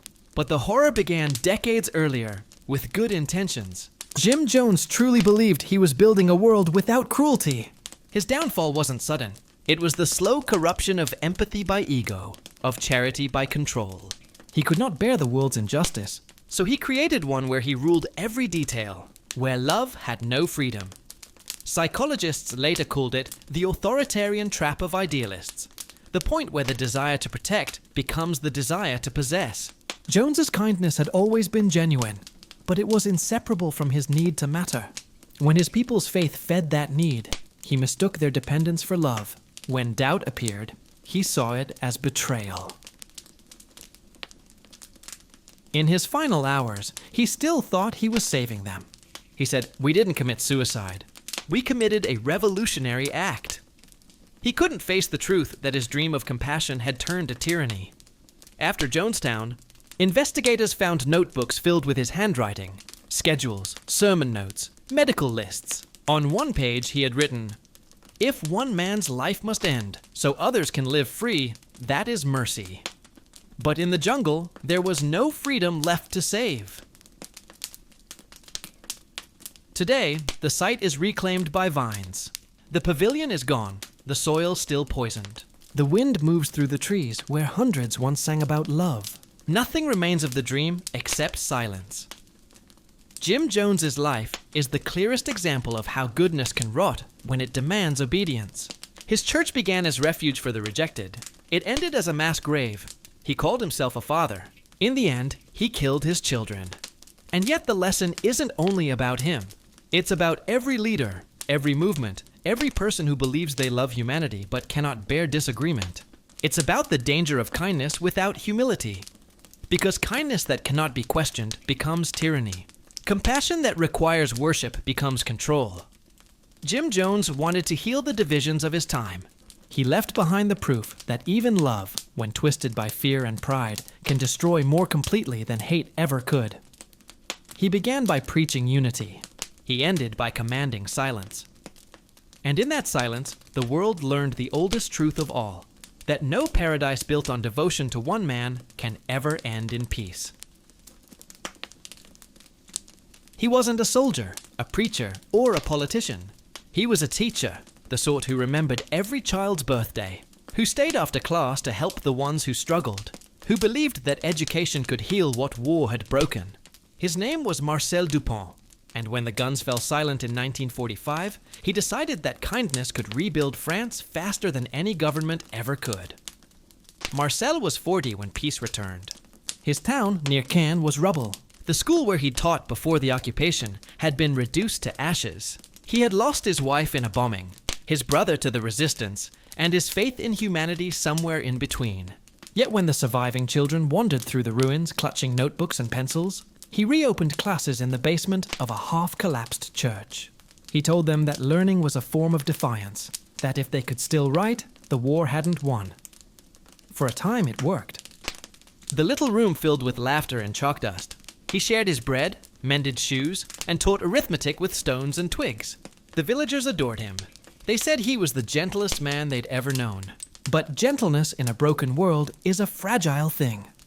The post-war years brought hunger, bureaucracy, and despair. Many fathers never returned. Mothers took whatever work they could find. Marcel became not just a teacher, but a counselor, priest, and surrogate parent to dozens of children. He promised every one of them a future, and each promise carved a little deeper into him. One winter, a boy named André came to school barefoot. Marcel gave him his own shoes and walked home in socks through snow. When he arrived, he found a notice on his door. His request for rebuilding funds had been denied again. The government called his school temporary. He called it sacred. As the years passed, the children grew up and left. But new ones always came. War orphans from the colonies, refugees from Indochina, the lost children of a Europe that couldn't stop tearing itself apart. Marcel welcomed them all. He spoke softly, never raised his hand, never lost his temper. Yet inside, exhaustion began to bloom like rust. He slept less, ate little, wrote long letters to ministries that never replied. When one of his pupils died of tuberculosis, he buried the child himself. "The world still kills the innocent," he wrote in his journal, "and I am still pretending that words can stop it." By the 1960s, his health was failing, but he refused to retire. He lived in a small room above the classroom, surviving on tea and charity. The children still adored him, but they whispered that sometimes, at night, they heard him talking to the dead, reciting lessons to empty desks, as if the ghosts of his old pupils still needed to learn. In 1968, when protests swept Paris, some of his former students visited. They were idealists now, demanding change. They begged him to join them, to march, to speak. He smiled faintly and said, "I already tried to save the world. I built a school instead." They didn't understand. That same year, inspectors arrived again to close his crumbling classroom for safety violations. They told him to stop teaching until renovations could be done. He nodded politely, and the next morning, the villagers found the doors locked from the inside, the windows boarded. Through a crack, they saw candles burning and heard his voice reciting lessons. When they forced the door, he was gone. He hadn't fled. He had collapsed at his desk, pen still in hand, correcting homework. The coroner said it was his heart. Those who knew him said it was grief. On his desk lay a single sheet of paper. "If I stop teaching, they stop hoping." Marcel Dupont never killed anyone, never committed a crime, never raised a weapon. But he was another kind of casualty, the kind who breaks quietly under the weight of compassion. His snap was not an act of violence, but of surrender, a life consumed by trying too hard to make a cruel world gentle again. The town rebuilt the school in his honor. Today it stands bright and new, its walls painted with children's drawings. In the corner hangs his old chalkboard, still bearing faint white lines that refuse to wash away. Every morning, sunlight falls across them like a benediction. No one remembers his voice, but they remember how he made them feel. Safe, seen, believed in. The villagers say that when you pass the school at dusk, you can still hear faint scratching, as if a ghostly hand is writing one more lesson. Be kind, but guard your heart, because kindness, left unguarded, can consume the one who carries it. He was called the man who refused to hate. His name was Tenzin Dorji, a Buddhist monk who became one of the most admired voices for nonviolence in Asia during the last years of the 20th century, and one of its most tragic. He was born in 1949 in the mountains of eastern Tibet. His family were herders. When he was 8, soldiers came to the village. His father was taken away. His mother never spoke again. The monastery at the edge of the valley took him in, and there he found what felt like peace, silence, rhythm, and purpose. He was an extraordinary student, serene, disciplined, unfailingly gentle. The elders said he seemed older than his years, as if the world's cruelty had already passed through him and left only stillness behind. When he spoke, people listened. When he smiled, they felt calm. In 1959, when Chinese forces swept across Tibet, his monastery was destroyed. He was 10. He fled on foot through the snow to India with hundreds of others. Many didn't survive the journey. He did, carrying nothing but his prayer beads and a small wooden bowl. In exile, he continued his studies, and as he grew older, he began to speak publicly about compassion and forgiveness. He said that anger was a form of blindness, and that to hate one's oppressors was to become them. His words spread quickly. By the 1970s, he was traveling across Asia and Europe, speaking to crowds about peace, inner balance, and the need to love even one's enemies. Journalists compared him to Gandhi. Foreign leaders invited him to conferences. He refused luxury, traveled economy, gave away every gift he received. But the more the world praised him, the heavier his peace became. Everywhere he went, he saw violence repeating. Wars in Cambodia, coups in Burma, riots in India. He meditated for hours each night, praying for the souls of men he had never met, for children who had already died. Sleep deserted him. The compassion that had once given him strength began to drain him instead. He started believing that suffering existed because he wasn't doing enough, that if he meditated harder, fasted longer, traveled farther, somehow he could cleanse the world's hatred by carrying it himself. In 1987, he returned to northern India, thinner, frailer, his eyes ringed with exhaustion. He told his students he had seen too much cruelty to bear. They begged him to rest. He said, "When the mind is tired, the heart must take over." He began fasting, first for a week, then a month. It was supposed to be symbolic, a call for peace between warring nations. But he didn't stop. When his body weakened, he smiled and said, "If my death brings even one moment of reflection to the world, it will not be wasted." Doctors intervened. He refused them. He said he wasn't dying, only releasing attachment. But the truth was simpler. He had snapped under the weight of his own compassion. He could forgive everyone but himself. On the 43rd day of his fast, his disciples found him still seated in meditation, back straight, lips curved into the faintest smile. He had written a final note in Tibetan and English. It read, "If peace cannot exist in the world, let it at least exist in one heart. I offer mine." His death made headlines worldwide. The media called it an act of protest.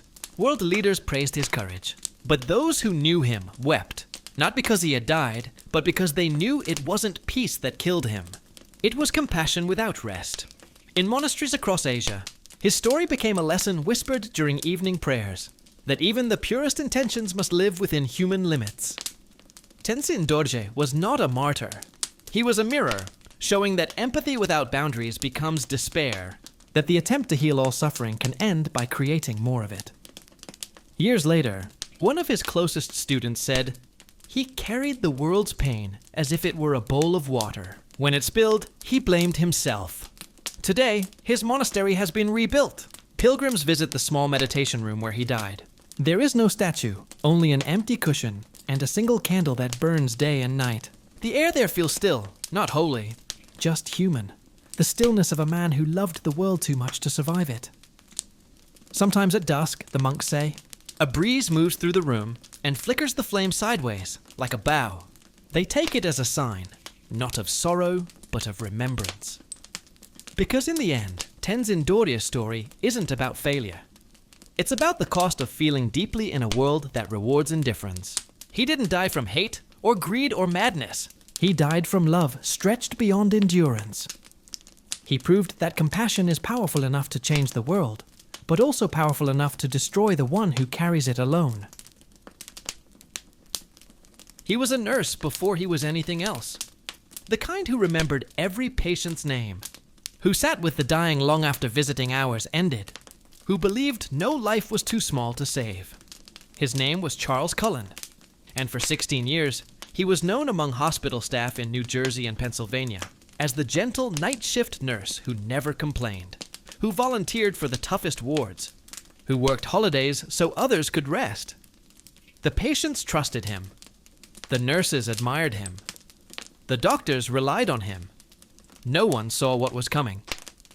He was born in 1960, the youngest of 8, in a house filled with silence and grief.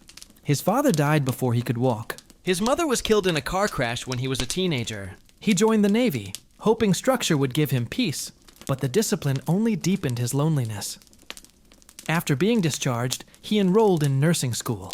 He said he wanted to do something good. And he did, at first. He was meticulous, calm, endlessly patient. He'd read to elderly patients when their families didn't visit. Adjust pillows, whisper jokes to ease the pain.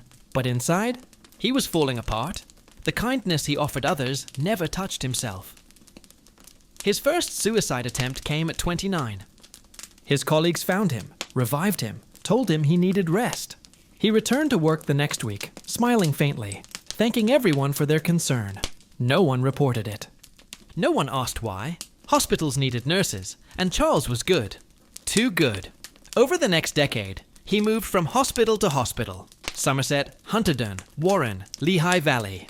Each time, glowing recommendations followed him. Each time, patients began dying mysteriously soon after.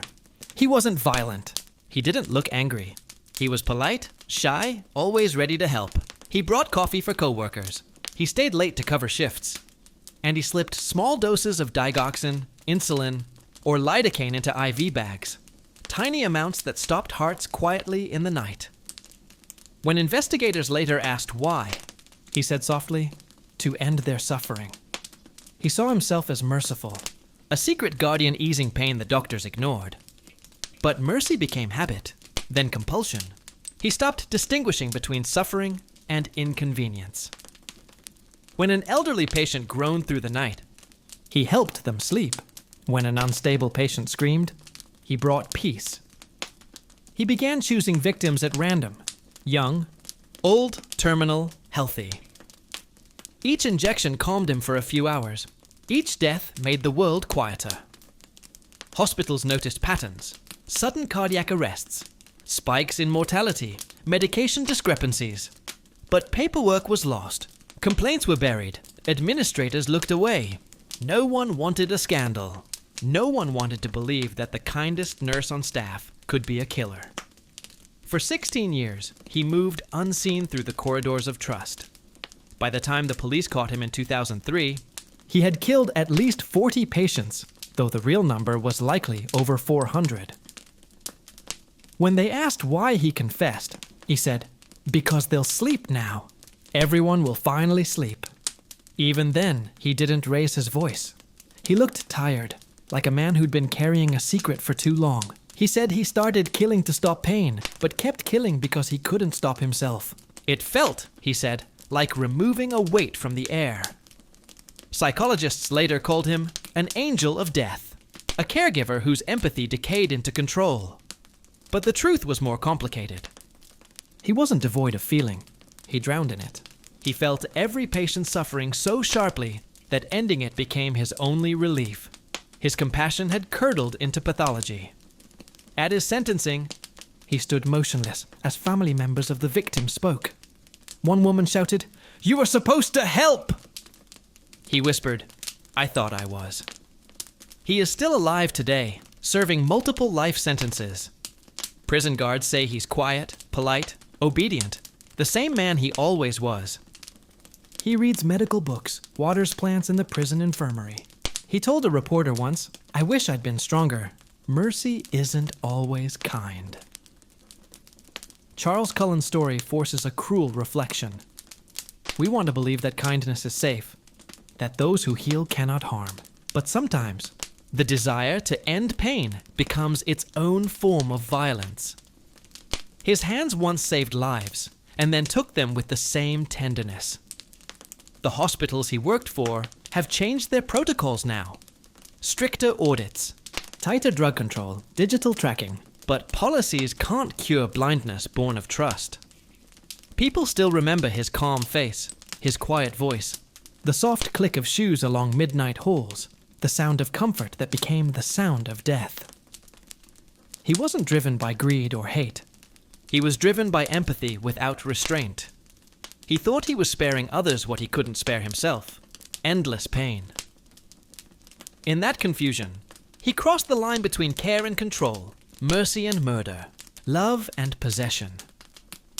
Charles Cullen reminds us that even goodness must have limits, that compassion, when it loses humility, becomes as dangerous as cruelty. He wanted to heal. He became the one thing he feared most, the cause of suffering. And when he looked into his patient's eyes before each injection, maybe he saw what he'd always been looking for, an end to his own. He was the kind of neighbor everyone trusted. He fixed broken fences, shoveled snow for the elderly, organized summer picnics, and ran the local safety patrol after dark. His name was Dennis Rader, and for 30 years, he lived an ordinary life in Wichita, Kansas. Husband, father, church council president, scout leader. To his friends, he was the model citizen. To history, he became something else entirely. He was born in 1945, the eldest of 4 boys in a modest family. Quiet, polite, eager to please, he followed rules the way other children followed games. His teacher said he had a sense of duty beyond his years. He admired authority, policemen, soldiers, anyone in uniform. As he grew older, that admiration became identity. He joined the Air Force, served without distinction, came home, and settled into the small-town rhythm of America's heartland. He got married, found work installing security systems. He loved order, trimmed lawns, clean sidewalks, neat records. He volunteered at his church, led youth programs, handed out hymnals on Sundays. He never raised his voice. He never forgot a name. But behind that calm devotion lay something darker. A craving for control so deep, he barely understood it himself. He wanted to be good. Perfect, respected. He wanted to protect his community.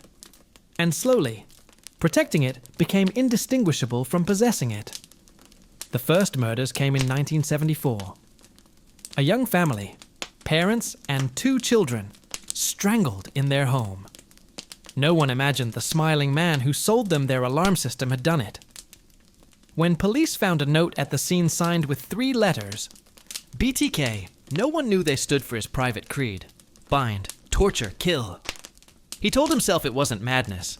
It was art, a secret ritual in a world too sloppy, too chaotic. He planned everything, times, tools, words. He took photographs afterward, then returned to his church and prayed for their souls. Years passed. He kept killing, always calm, always methodical, then stopped for long stretches, as if the normal life he'd built could smother what he'd done. He coached his son's baseball team, taught Sunday school, inspected dogs for the city. He smiled for family photos, barbecued in the yard, waved to police officers who never suspected the man next door was the ghost they'd been chasing. When the killing stopped in the 1990s, the town exhaled. People said evil had moved on. But Dennis hadn't changed. He'd simply grown proud of his own legend. He missed the fear, the mystery, the respect he thought he'd earned. In 2004, 30 years after his first crime, he mailed a package to the police. Newspaper clippings, photos, a floppy disk. He wanted to remind them that he still existed. That he was, in his own words, the keeper of order. The disc led them straight to him. He was arrested in February 2005 outside his office, wearing his city uniform. When detectives asked why he started killing again, he said, "Because no one was paying attention." In court, he spoke with the same politeness that had once charmed his neighbors. He described his murders like chores, punctuated with sir and mom. He said he'd lived 2 lives, the one that followed rules, and the one that made them. The world saw him as evil. He saw himself as disciplined. He turned the virtue of control into the coldest form of domination. He killed not out of rage, but out of obsession, a bureaucrat of death cataloging his own sins with neat handwriting. His wife divorced him. His children vanished into anonymity.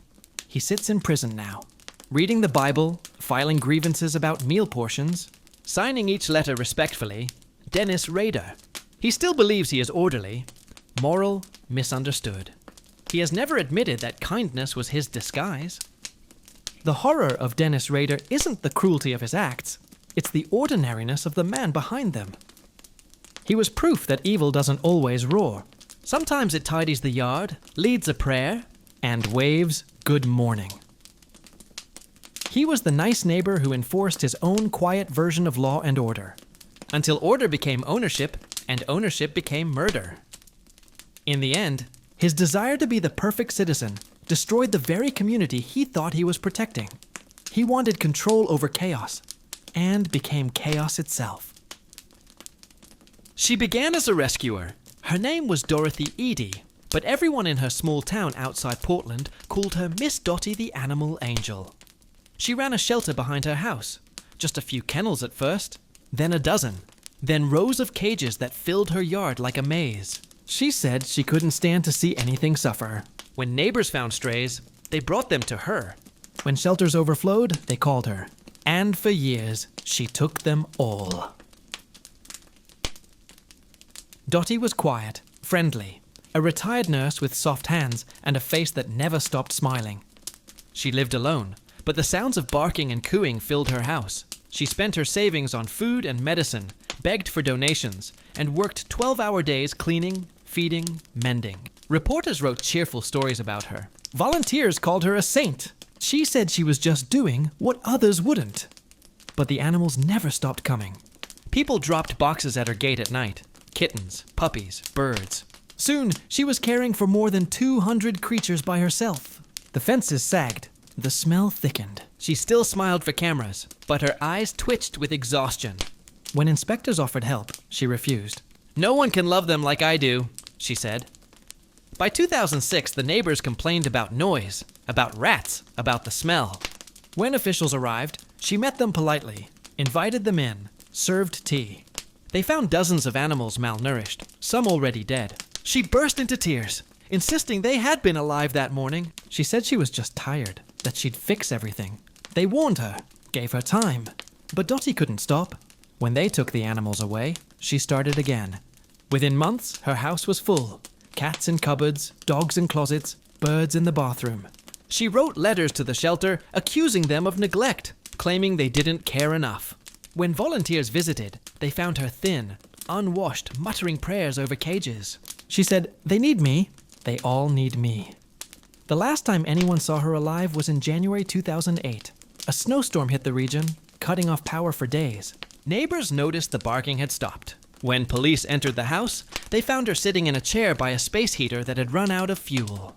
Around her were cages filled with animals, many dead, others silent. She had died of hypothermia, wrapped in a blanket, a puppy in her lap. The walls were lined with empty food tins, handwritten notes, and lists of feeding times that no one had followed for weeks. Her family was devastated. Reporters turned the story into a tragedy of devotion. Animal Angel dies, surrounded by the ones she loved. But those who studied her case saw something deeper. A psychological pattern called compassion fatigue turned obsessive rescue syndrome. It happens to people who cannot stop caring, even when care becomes destruction. Dottie's love for living things had been real, pure even, but it grew into a cage she couldn't escape. She confused mercy with control, nurture with ownership. Her story left her community haunted. The local shelter renamed one of its programs the Dottie Initiative to teach volunteers how to set emotional boundaries, how to say no, how to rest, because even goodness without limits consumes itself. When her house was cleaned, they found one lost note taped to the refrigerator. It said, "They wouldn't have survived without me." But in truth, neither did she. The neighbors planted a small tree where her shelter used to stand. Each spring, the branches fill with birds. They sing at dawn, not mournful, not grateful, just alive. It's the song she spent her life trying to preserve. And maybe that's all that's left of her legacy. The reminder that kindness without balance turns into its opposite, that even love must breathe to survive. He wanted to make the world laugh. His name was Robin Williams, and for decades he did exactly that. He made strangers feel less alone, made sadness seem lighter, made pain feel survivable. He was the man who could turn loneliness into laughter, the friend everyone thought they knew. But behind the smile that brightened millions of lives was a darkness that no one could reach, not even him. He was born in 1951, an only child in a quiet house where his parents were always away. He filled the silence with voices, jokes, and characters. By the time he was a teenager, he had discovered that laughter was magic. It made people stay. It made them love him. On stage, he was unstoppable, a whirlwind of warmth and wit. Off stage, he was gentle, humble, a man who hugged strangers and remembered crew members' names.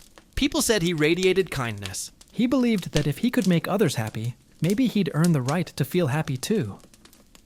Fame came fast and heavy. Television, movies, awards, the world adored him. But the more they adored him, the lonelier he felt. He could make anyone laugh, but he couldn't make the noise in his own head stop. The applause was thunder outside. Inside was silence. He tried to fill it with work, with generosity, with giving. He visited hospitals, paid strangers' bills, comforted fans in grief. He gave so much that there was nothing left for himself. He battled addiction quietly, slipping in and out of rehab, always apologizing, always smiling afterward, as if nothing had happened. He told friends he was fine. He wasn't lying. He just didn't want them to worry. He was everyone's bright light, and bright lights don't get to flicker. In his later years, the darkness returned harder. He spoke less, joked less. Doctors misdiagnosed what was happening to him, a hidden illness eating away at his brain. It wasn't just depression. It was something deeper, a disease that stole his control, his thoughts, his self. He felt his mind slipping, the sharpness that defined him fading away. For a man who lived through his words and wit, losing that was like losing air. He kept performing, smiling, showing up for others long after he stopped feeling joy. He thought that if he could still make them laugh, maybe he could keep himself alive. But laughter no longer felt like connection. It felt like pretending. In August 2014, he stopped pretending. He left quietly, the same way he had lived, thinking of everyone else first, leaving behind a world that loved him too late. His death shattered millions. People said it was impossible. How could the man who made everyone laugh have died of sadness? But it wasn't sadness that killed him. It was exhaustion. Years of giving, performing, healing others while never letting himself rest. He had spent his life teaching people to smile, and forgot how to forgive himself when he couldn't. The world mourned. Fans left flowers, notes, laughter, tears. His colleagues said he was pure empathy, too pure for a world that devours gentle souls. His wife revealed later that he'd been suffering from Lewy body disease, a cruel condition that twists the mind and body in silence. It explained the fear, the confusion, the sleepless nights. It explained the pain that no one saw. Robin Williams' story is one of the most human tragedies of all. That even joy can be a mask. That even laughter can hide despair. He wasn't a man who gave up. He was a man who had given too much for too long. He made the world brighter. He carried its darkness alone. And in the end, it was not failure but love that broke him. Love for others. For their happiness, for their peace, at the expense of his own. He once said, "I think the saddest people always try their hardest to make people happy. Because they know what it's like to feel absolutely worthless, and they don't want anyone else to feel like that." He was right. And maybe that's why the laughter still lingers. Why even now, when people watch his films or hear his voice, they feel less alone. Because he gave them what he could never keep for himself: hope. He lived to heal sadness through laughter. And though he couldn't heal his own, he left behind a world that will never forget the sound of joy he created. Sometimes the kindest hearts are the ones that break the quietest. He wasn't famous or rich or powerful. He was just a man who wanted to feed the hungry. His name was Norman Borlaug, and in the mid-20th century, he saved more lives than anyone who ever lived, and nearly lost his sanity doing it. He was born in 1914, on a small farm in Iowa. The world he grew up in was harsh but simple. People worked the land, prayed for rain, and survived on what they could grow. He learned early that hunger wasn't just discomfort, it was despair. When crops failed, people vanished. He saw neighbors lose everything because the soil gave nothing back. He promised himself he'd find a way to make it better. He studied plant biology, not for prestige, but for purpose. His professors called him relentless. He spent years in laboratories and fields, covered in dust, experimenting with seeds that could resist drought and disease. He believed science could defeat hunger, that if humans could reach the moon, they could fill every empty stomach on Earth. In the 1940s, he went to Mexico to fight a wheat blight that was destroying harvests. The farmers there called him the Crazy American because he worked from sunrise to midnight, crossing and recrossing wheat strains, testing thousands of combinations, sleeping in barns, eating whatever locals shared. When he finally developed a new strain that resisted disease and produced twice the yield, he wept, not out of pride, but relief. His discovery triggered what the world would later call the Green Revolution. In the 1960s, his hybrid seeds spread across Asia. India, once starving, suddenly had enough grain to feed itself. Pakistan's harvest doubled. Famine graphs that had risen for centuries dropped overnight. Experts said he had saved over 1 billion lives. But behind the praise, he felt something hollow. The governments he helped took credit. The companies he trusted began turning his work into profit. And the fertilizers and chemicals he warned against were used in excess. The revolution that had begun as mercy began to poison rivers, destroy ecosystems, and trap poor farmers in debt. He had given humanity abundance, but abundance came with cost. He traveled endlessly, arguing that science had to stay moral, that feeding the hungry meant more than producing calories. It meant protecting dignity, the soil, and the future. But few listened. They wanted miracles without maintenance. By the 1980s, he was an old man watching the dream twist into something unrecognizable. He had started with kindness, the desire to spare humanity from hunger, and ended with guilt. He wrote in his journal, "I wanted to feed the world, and instead, I taught it to eat without restraint." Still, he never stopped working. Even into his 90s, he visited fields, trained students, and told anyone who would listen that good intentions mean nothing without wisdom. "You can't save the world once," he said. "You have to keep saving it, every day." When he died in 2009, he was nearly forgotten by the public. But in remote villages, farmers still grew his wheat, still whispered his name like a prayer. Some called him a hero. Others blamed him for creating the modern hunger for more yield, more power, more consumption. Norman Borlaug's story isn't one of madness or cruelty. It's the story of how even kindness on a global scale carries shadows. His work proved that saving lives doesn't always mean saving peace of mind. He gave humanity a tool of survival, and humanity, as always, turned survival into ambition. He began as a farm boy who couldn't stand to see anyone starve. He ended as a scientist who couldn't stop warning a world that had stopped listening. But maybe that's what every savior becomes. A man who gives everything he has, and then watches the world misuse it. Today, when we eat bread, pasta, rice, anything grown from high-yield crops, we are living inside his legacy, a kindness so vast that it reshaped the planet, and a burden so deep that it broke the man who carried it. He once said, "If you desire peace, cultivate justice, but at least cultivate fields to give bread."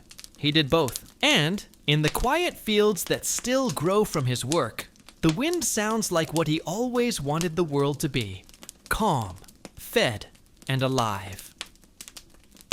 He wanted to protect people. That was all he ever said when they asked why. His name was Michael Keane, and for nearly 10 years, he was a police negotiator. The kind of man who could talk a gun out of someone's hand with nothing but a quiet voice and patience. He was the one they called when everything was already falling apart. He'd grown up in Detroit, in a neighborhood where shouting meant safety and silence meant danger. His father was a fireman, his mother a nurse. From them he learned two things: run toward trouble, and never stop talking until someone is safe. Those lessons made him good at what he did. Too good. In his first years on the job, he saved dozens of lives. Hostage takers, suicidal jumpers, angry fathers with weapons. He spoke to all of them like old friends. He remembered details, asked about children, told stories, cracked jokes. He didn't beg or threaten. He listened. He believed everyone wanted to be heard before they wanted to be stopped. He loved his work. The press called him the voice of calm. But the truth was that every conversation left something behind. A trace of fear, grief, guilt. He took those things home with him. He carried them into sleep. He began to dream of voices he couldn't save. When his marriage ended, he said it was because of the hours. When his drinking started, he said it was because of the noise. But what really broke him was the silence that followed a failed negotiation in 2003. A teenage boy had barricaded himself inside a house after shooting his stepfather. Michael talked for 9 hours straight. He almost had him. Then a gunshot ended it. He heard it through the phone. After that, something changed. He became sharper, colder. He demanded to be assigned to every major crisis, refused vacation, refused therapy. He said, "If I'm not there, someone dies." His supervisors called it dedication. It was obsession. In 2007, during a standoff with an armed veteran in a motel, he ignored backup protocol, convinced he could handle it alone.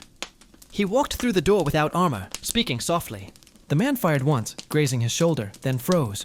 Michael disarmed him and saved the hostages, but the department suspended him for recklessness. They said he'd risked too much. He called it betrayal. He resigned a week later, saying, "You can't punish someone for caring too much."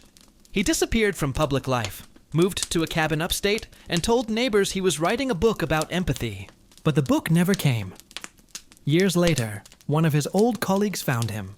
The cabin was filled with cassette tapes, hundreds of them, each labeled with a date and name. Recordings of negotiations, replayed over and over. On the desk was a single unmarked tape. It contained his own voice speaking into static. "If I stop talking, someone dies." He was found 2 days later, an empty chair facing the window, a phone receiver beside him. There was no note, just a list of first names, people he'd saved. The department honored him quietly, calling him a man who gave everything to others. But those who knew him understood he hadn't died of loneliness or guilt. He'd died of purpose left without a place to go. Michael Keene's story isn't about failure. It's about how devotion can turn into self-erasure. He was a man who believed his voice could keep people alive. And when no one needed it anymore, he couldn't bear the silence that followed. In the end, the job that gave him meaning also took it away. He spent his life saving strangers until he couldn't save himself. And somewhere on one of those old cassettes, his voice still lingers, a calm tone in a world of chaos, whispering the same promise he made to everyone else. Just keep talking. I'm here. He wanted to heal the mind. His name was Dr. Elias Shaw, a psychiatrist from London who spent his life helping people climb out of the darkness he knew too well. To his patients, he was a savior, calm, brilliant, endlessly patient. To himself, he was just a man trying to make sense of pain by studying it. He was born in 1958 to a father who never spoke and a mother who never smiled. He grew up in silence, learning that emotions were dangerous and words could wound. When he found psychology, it felt like discovery, a way to translate human suffering into something measurable, solvable. He believed no one was beyond repair. His early career was remarkable. By his 30s, he had opened a small clinic that offered therapy to people who couldn't afford it. Veterans, addicts, survivors of abuse. He spent hours listening, guiding, refusing payment, sometimes walking patients home when they were afraid. He was soft-spoken, with kind eyes, and a voice that made even the most broken feel safe. But the stories he heard began to build inside him. Every confession, every trauma, every desperate plea settled in his mind like dust. He told colleagues that empathy was a muscle, but he never let his own rest. He absorbed pain like oxygen. In 2001, one of his patients, a young woman named Clara, took her own life a day after their session. She had smiled when she left, thanked him for helping her see the light again. When the call came, he didn't cry. He sat in his office all night, reading her file again and again, whispering, "What did I miss?" He started taking more patients after that. He said he wanted to make sure no one else slipped away. But what he really wanted was forgiveness. He began calling patients between sessions, checking on them late at night, sending them letters filled with advice. The boundary between doctor and savior began to blur. He worked 18-hour days. He stopped eating properly, stopped sleeping. He told colleagues he felt like the city's emotional landfill. He wrote in his journal, "I keep fixing broken glass with my bare hands." When the hospital board suggested he take a sabbatical, he refused. "They need me," he said. "If I rest, they fall." By 2008, his health was failing. His clinic was overflowing. His voice, once steady, had grown flat. His eyes looked hollow in the light. Still, patients came. Some said he seemed distant. Others said he'd begun speaking in riddles. One woman recalled him saying, "If I could take your pain and swallow it, I would." He meant it. One night in November 2009, he locked the doors of the clinic and stayed inside. Security footage showed him walking from room to room, touching the chairs where his patients had sat, turning on the small lamps he'd bought for them. He wrote one last entry in his journal. "I have absorbed too much. I am full." They found him the next morning, sitting at his desk, head resting on his hands, an empty bottle beside him. He had overdosed on sedatives. On the desk was a note addressed to everyone I couldn't save.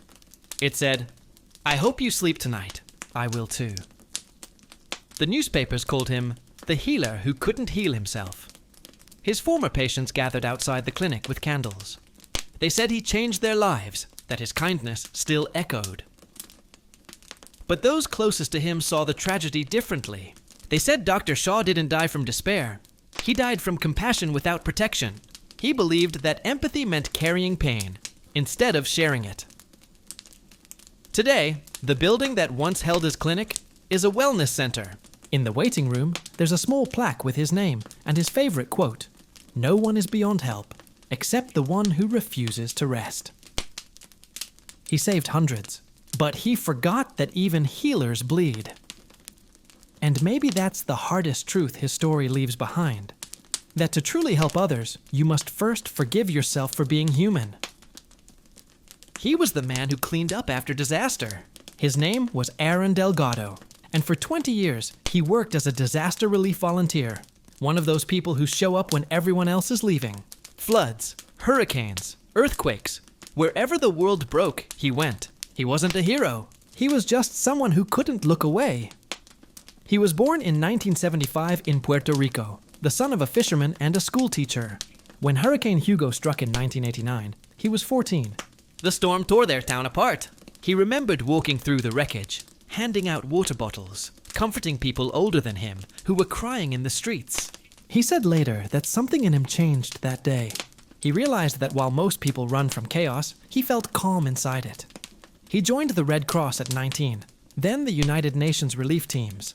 His colleagues said he was tireless. He worked 18-hour shifts, slept on floors, and never complained. He had a way of making survivors laugh in the middle of rubble, of turning hopelessness into order. They called him the anchor. But even anchors sink when they stay in storms too long. By his 40s, Aaron had been to nearly every major disaster zone on Earth. Haiti, Indonesia, Mozambique, Syria. He'd seen children digging through debris for their parents. He'd heard screams under collapsed buildings that couldn't be reached in time. He'd carried bodies that still looked alive. He'd washed his hands in rivers that ran red. Each mission took more out of him. He stopped smiling in photos. His jokes faded. He stopped calling home. When friends asked him to take a break, he said, "If I stop, people die." After the 2010 earthquake in Haiti, he came back thinner, quieter. He told a coworker, "We build, nature destroys. We build again, it never ends." But the next call came, and he went anyway, always. In 2015, during a flood operation in Bangladesh, something inside him finally broke. A boat capsized near his team's camp. He dove in, saved 2 children, but couldn't reach the mother. He watched her disappear beneath the current. That night, he sat alone by the river, shivering under a plastic tarp. His teammate found him whispering, "I'm sorry," over and over. He never recovered. He began drinking heavily, showing up late, snapping at volunteers. When superiors offered counseling, he refused. "I don't need therapy," he said. "I need to get back out there." He returned to Puerto Rico in 2017, after Hurricane Maria. It was supposed to be temporary, but something changed. He worked nonstop for weeks, refusing rest, eating almost nothing. When aid shipments slowed, he broke into a supply warehouse to distribute food himself. When police arrested him, he begged them to let him finish. He told them, "I'm not stealing. I'm saving them." They released him after 3 days. He went home, sat on his porch, and didn't speak for a week. His sister found him later, alive but barely. He'd written hundreds of pages in a notebook, a list of every name he remembered from every disaster, each one with a small cross beside it. He died in 2019 of heart failure at 44. Some said it was exhaustion. Others said it was grief that had found a way to stop his heart when his will couldn't. At his funeral, aid workers from around the world sent messages. They said he was the bravest man they'd ever met. That he carried the world's suffering so others didn't have to. But those who'd known him best said bravery wasn't what killed him. It was empathy without pause. Aaron believed the only way to fight despair was to keep moving, to never rest. But the truth he never learned was that even heroes need refuge. The storms he fought on the outside were nothing compared to the one growing inside him. Today, a small plaque at the Red Cross headquarters bears his name. Beneath it, a quote he once said to a young volunteer: "Never stop helping, but know when to come home." Because even the kindest souls can drown trying to save everyone else. He wanted to make people believe again. His name was Father Thomas Avery, and for most of his life, he was the kind of priest everyone wished they had. Humble, funny, endlessly patient, the kind of man who could make faith feel like friendship. In a small town outside Dublin, he baptized children, blessed marriages, buried the old, and never once turned anyone away. He was born in 1956, the youngest of 5 brothers. His father drank. His mother prayed. He joined the seminary at 18, not out of fear or guilt, but because he loved people. He said the church was the one place where kindness still had rules. He spent his first years in poor parishes, feeding the hungry, sitting with addicts, visiting prisoners. He called it his ministry of presence. By the 1990s, he'd become something rare, a priest who made everyone feel seen. He let children run through the aisles during Mass, told stories instead of sermons, laughed easily. The townspeople adored him. When someone's house burned down, he was there before the firefighters. When a teenager overdosed, he sat with the parents until sunrise. He believed that love meant showing up, no matter the hour. But the world around him was changing. The scandals of the church began to surface. The institution he had given his life to became a symbol of betrayal. People stopped coming to Mass. Old friends turned away. Parishioners he'd known for decades accused him of complicity, of silence. He wasn't one of the guilty, but he carried the shame all the same. He told himself he could fix it, that he could remind people what faith really meant. He doubled his work. He visited every home in the parish, comforted those who had lost trust, apologized for sins he hadn't committed. He spent his savings rebuilding the church roof, cooking meals for the poor, funding youth programs no one attended. But every apology made him smaller. Every headline broke another piece of him. He began to question everything he had built his life on. At night, he'd walk the empty pews, whispering prayers into the dark. "Lord, where are you in this mess?" He started forgetting things. Services, names, the words to hymns he'd known since childhood. The doctor said it was stress, maybe depression. He shrugged it off. He said, "There's too much work to rest." In 2011, when the diocese announced his parish would close due to lack of attendance, he locked the doors and refused to leave. For 3 days, he stayed inside, lighting candles, saying Mass to empty benches.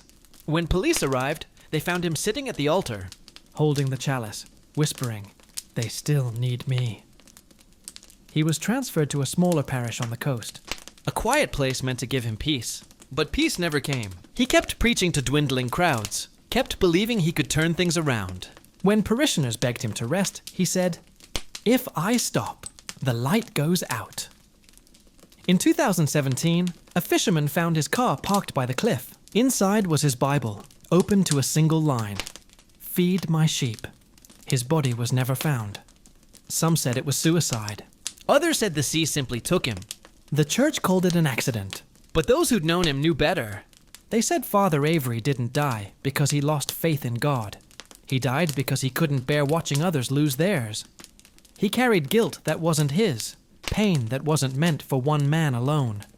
He had spent his life trying to hold together a faith that had already cracked, until it broke him instead. Today, his old parish stands empty. The stained glass windows are cracked, but when the sun hits them just right, the light still spills across the altar. Soft, forgiving, almost human. Locals say sometimes, at dawn, they hear faint singing from inside. They say it sounds like him. Maybe it is. Maybe it's just the wind through broken glass. Either way, it's fitting. Because Father Thomas Avery lived and died believing that even in ruin, light finds a way through. He believed he could fix the future. His name was Dr. Adrian Keller, an engineer from Munich who dreamed of saving lives through machines.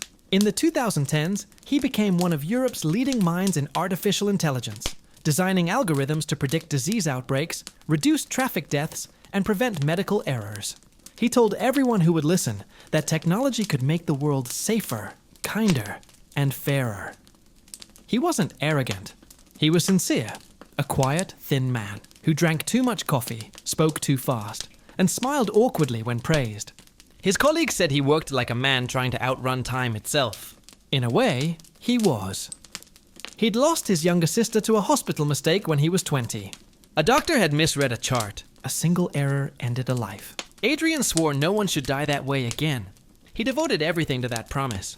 He built software that could detect early signs of disease in medical scans better than most radiologists. Hospitals began using his systems. Death rates dropped. The world applauded him. But the applause came with expectation. Governments, corporations, and hospitals wanted more. Faster, bigger, cheaper. They wanted algorithms that could make decisions humans were too slow or emotional to make. And Adrian believed he could do it. By 2018, he was leading a research lab that handled millions of patient records. He stopped sleeping, stopped going home, survived on caffeine and guilt. He said he could feel his sister's presence every time he debugged a line of code. "She's watching," he told a friend. "I can't fail her again." Then the mistakes began.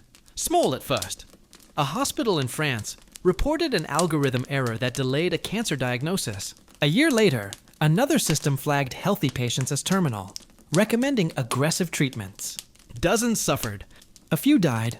Adrian was devastated. He took full responsibility, even though the bugs had come from rushed implementation by corporations using his unfinished work. He begged them to shut it down. They refused. Too profitable, they said. He turned his anger inward. He rewrote the code himself, line by line, night after night, trying to fix something that had already gone too far.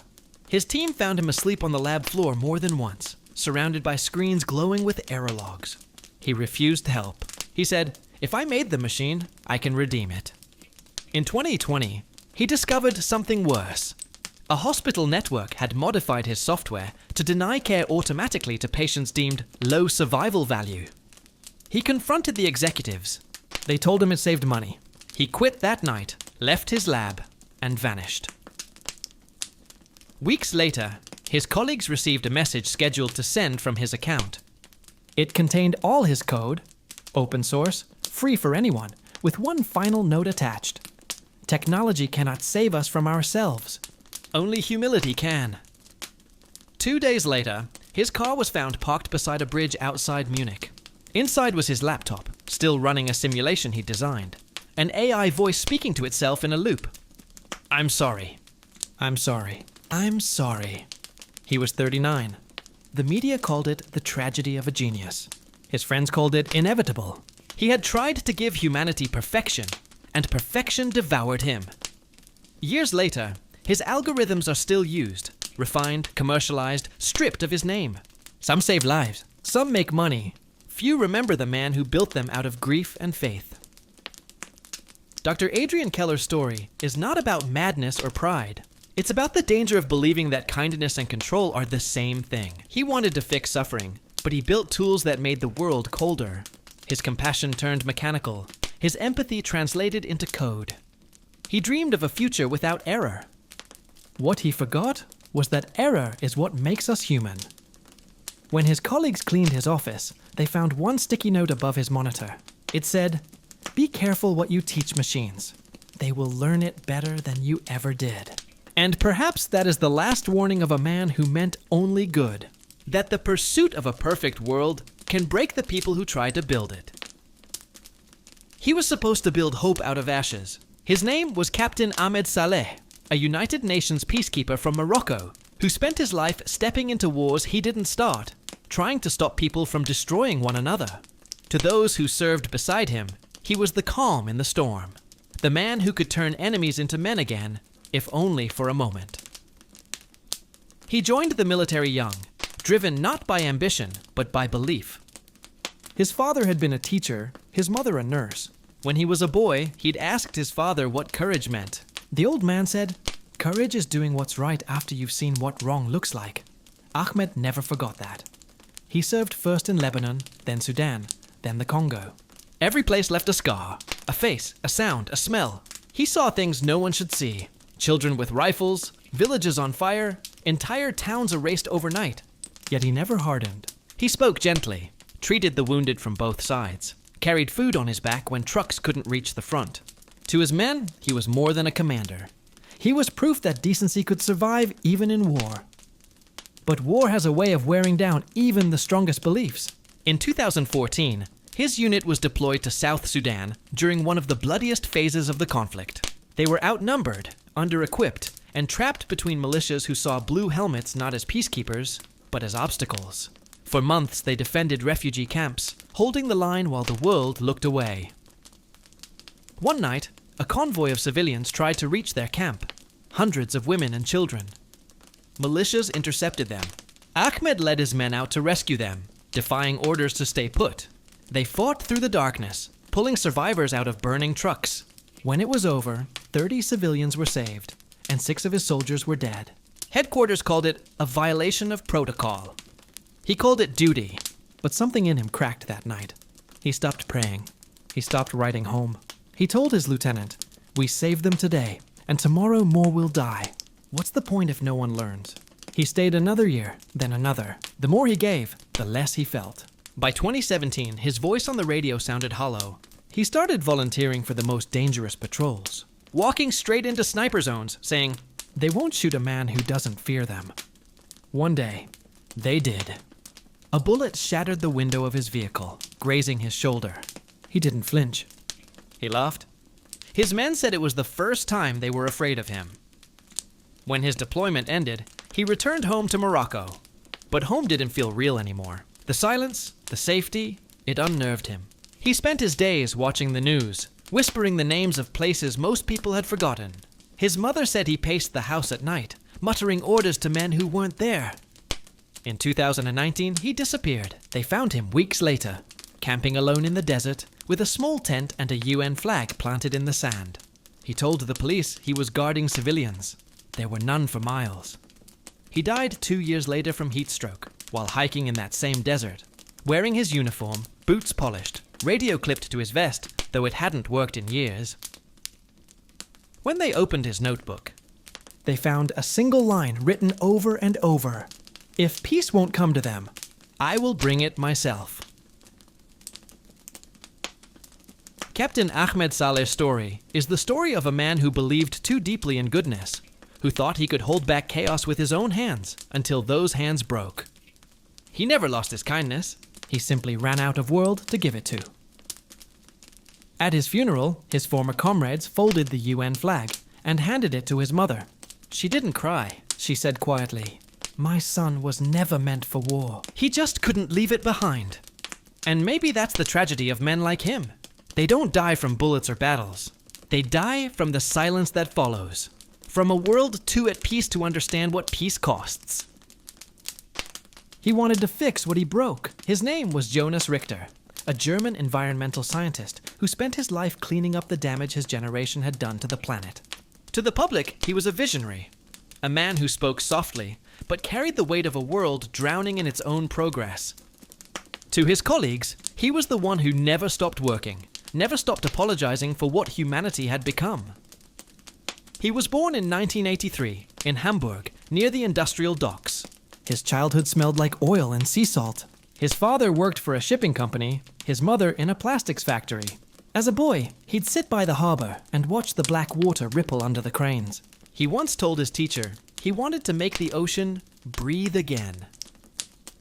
He studied environmental engineering, specializing in ocean cleanup. By 30, he was designing filtration systems that could extract microplastics from the sea. He lived for the work. No vacations, no hobbies, no family. He said, "The planet raised me. I owe it my life." In 2018, he founded a small company that built autonomous cleanup drones, machines that skimmed coastlines collecting debris. Investors praised him. Journalists called him the green architect of the future. He hated the attention. He said, "This isn't innovation, it's penance." He worked through storms, through illness, through burnout. When his team begged him to rest, he quoted one of his heroes.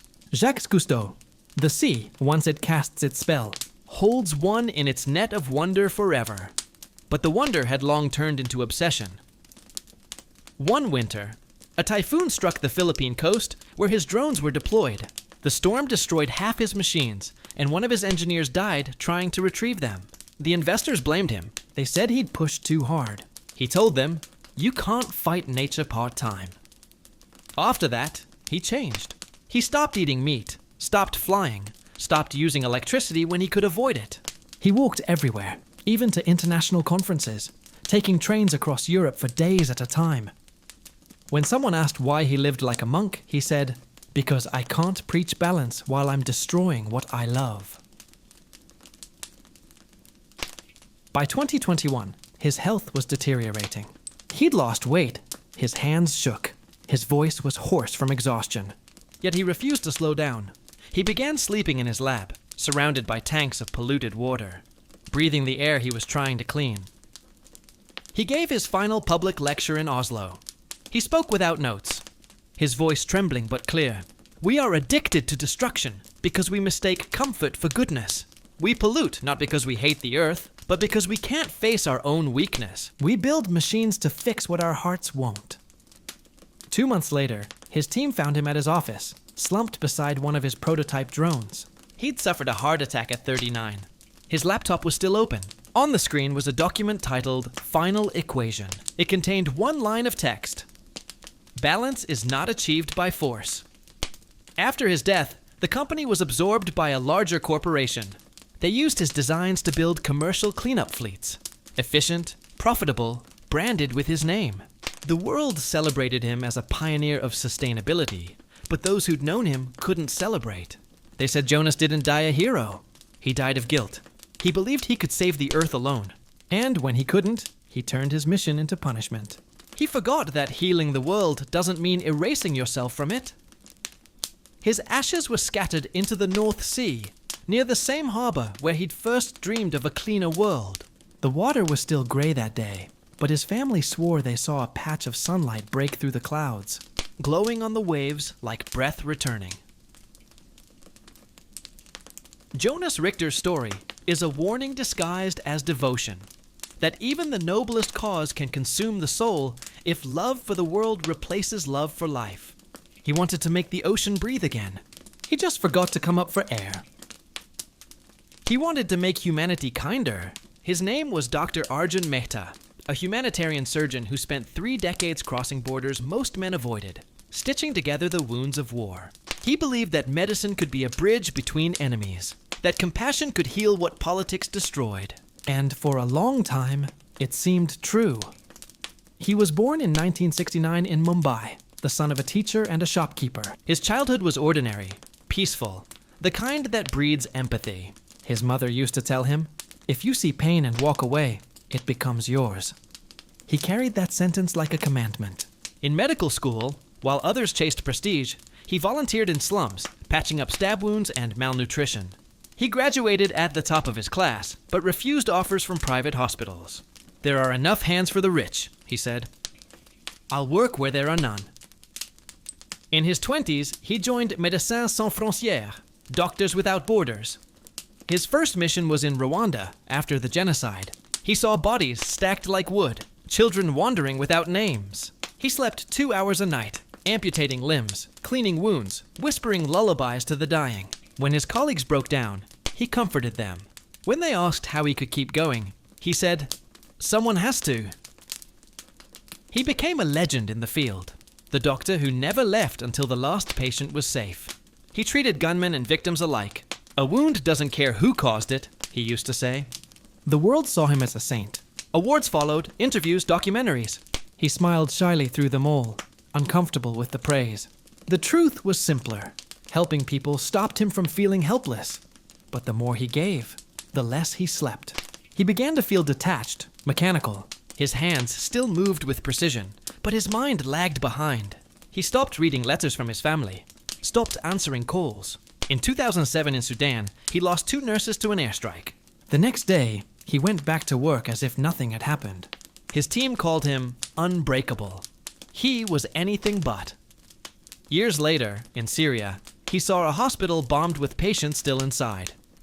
He helped dig through the rubble, pulling out what was left. That night he wrote in his journal, "I have seen the worst the world can be, and it still isn't enough to stop me." It sounded like courage, but it was exhaustion.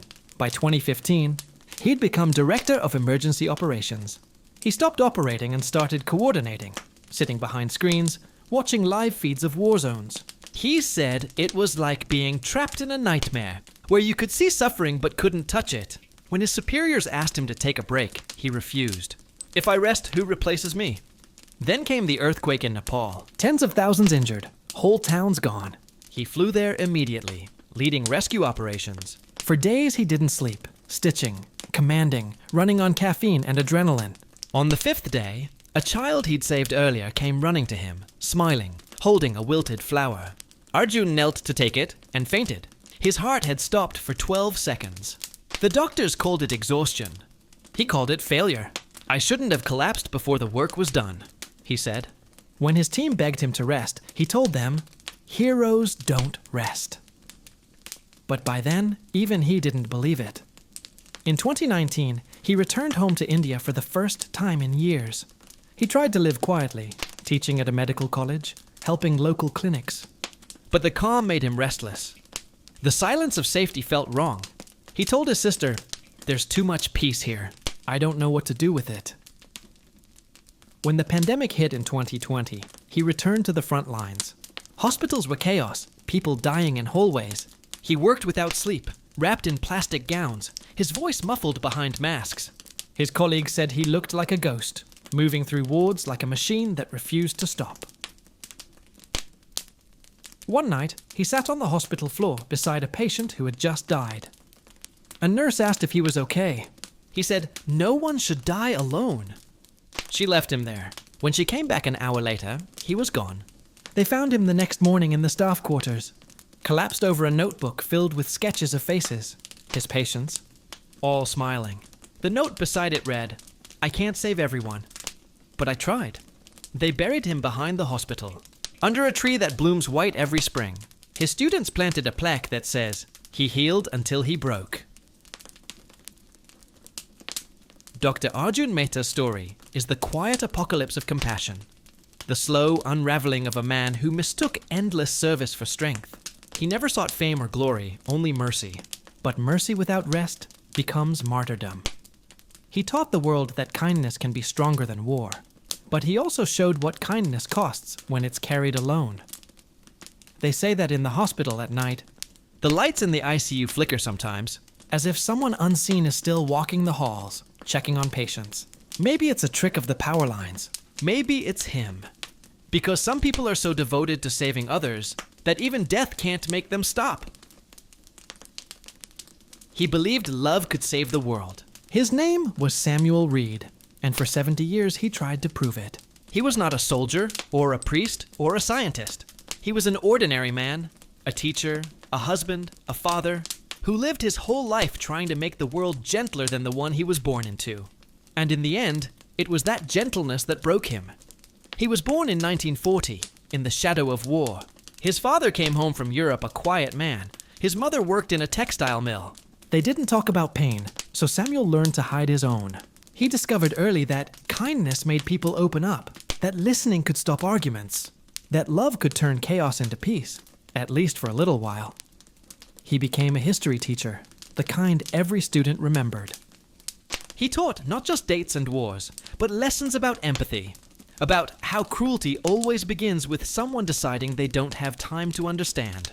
He believed that if children learned compassion early, they might not repeat the mistakes of their parents' generation. When he married, he treated his wife like a treasure. When his children came, he taught them to forgive before they learned to fight. His home was a refuge for others, the lonely, the broken, the forgotten.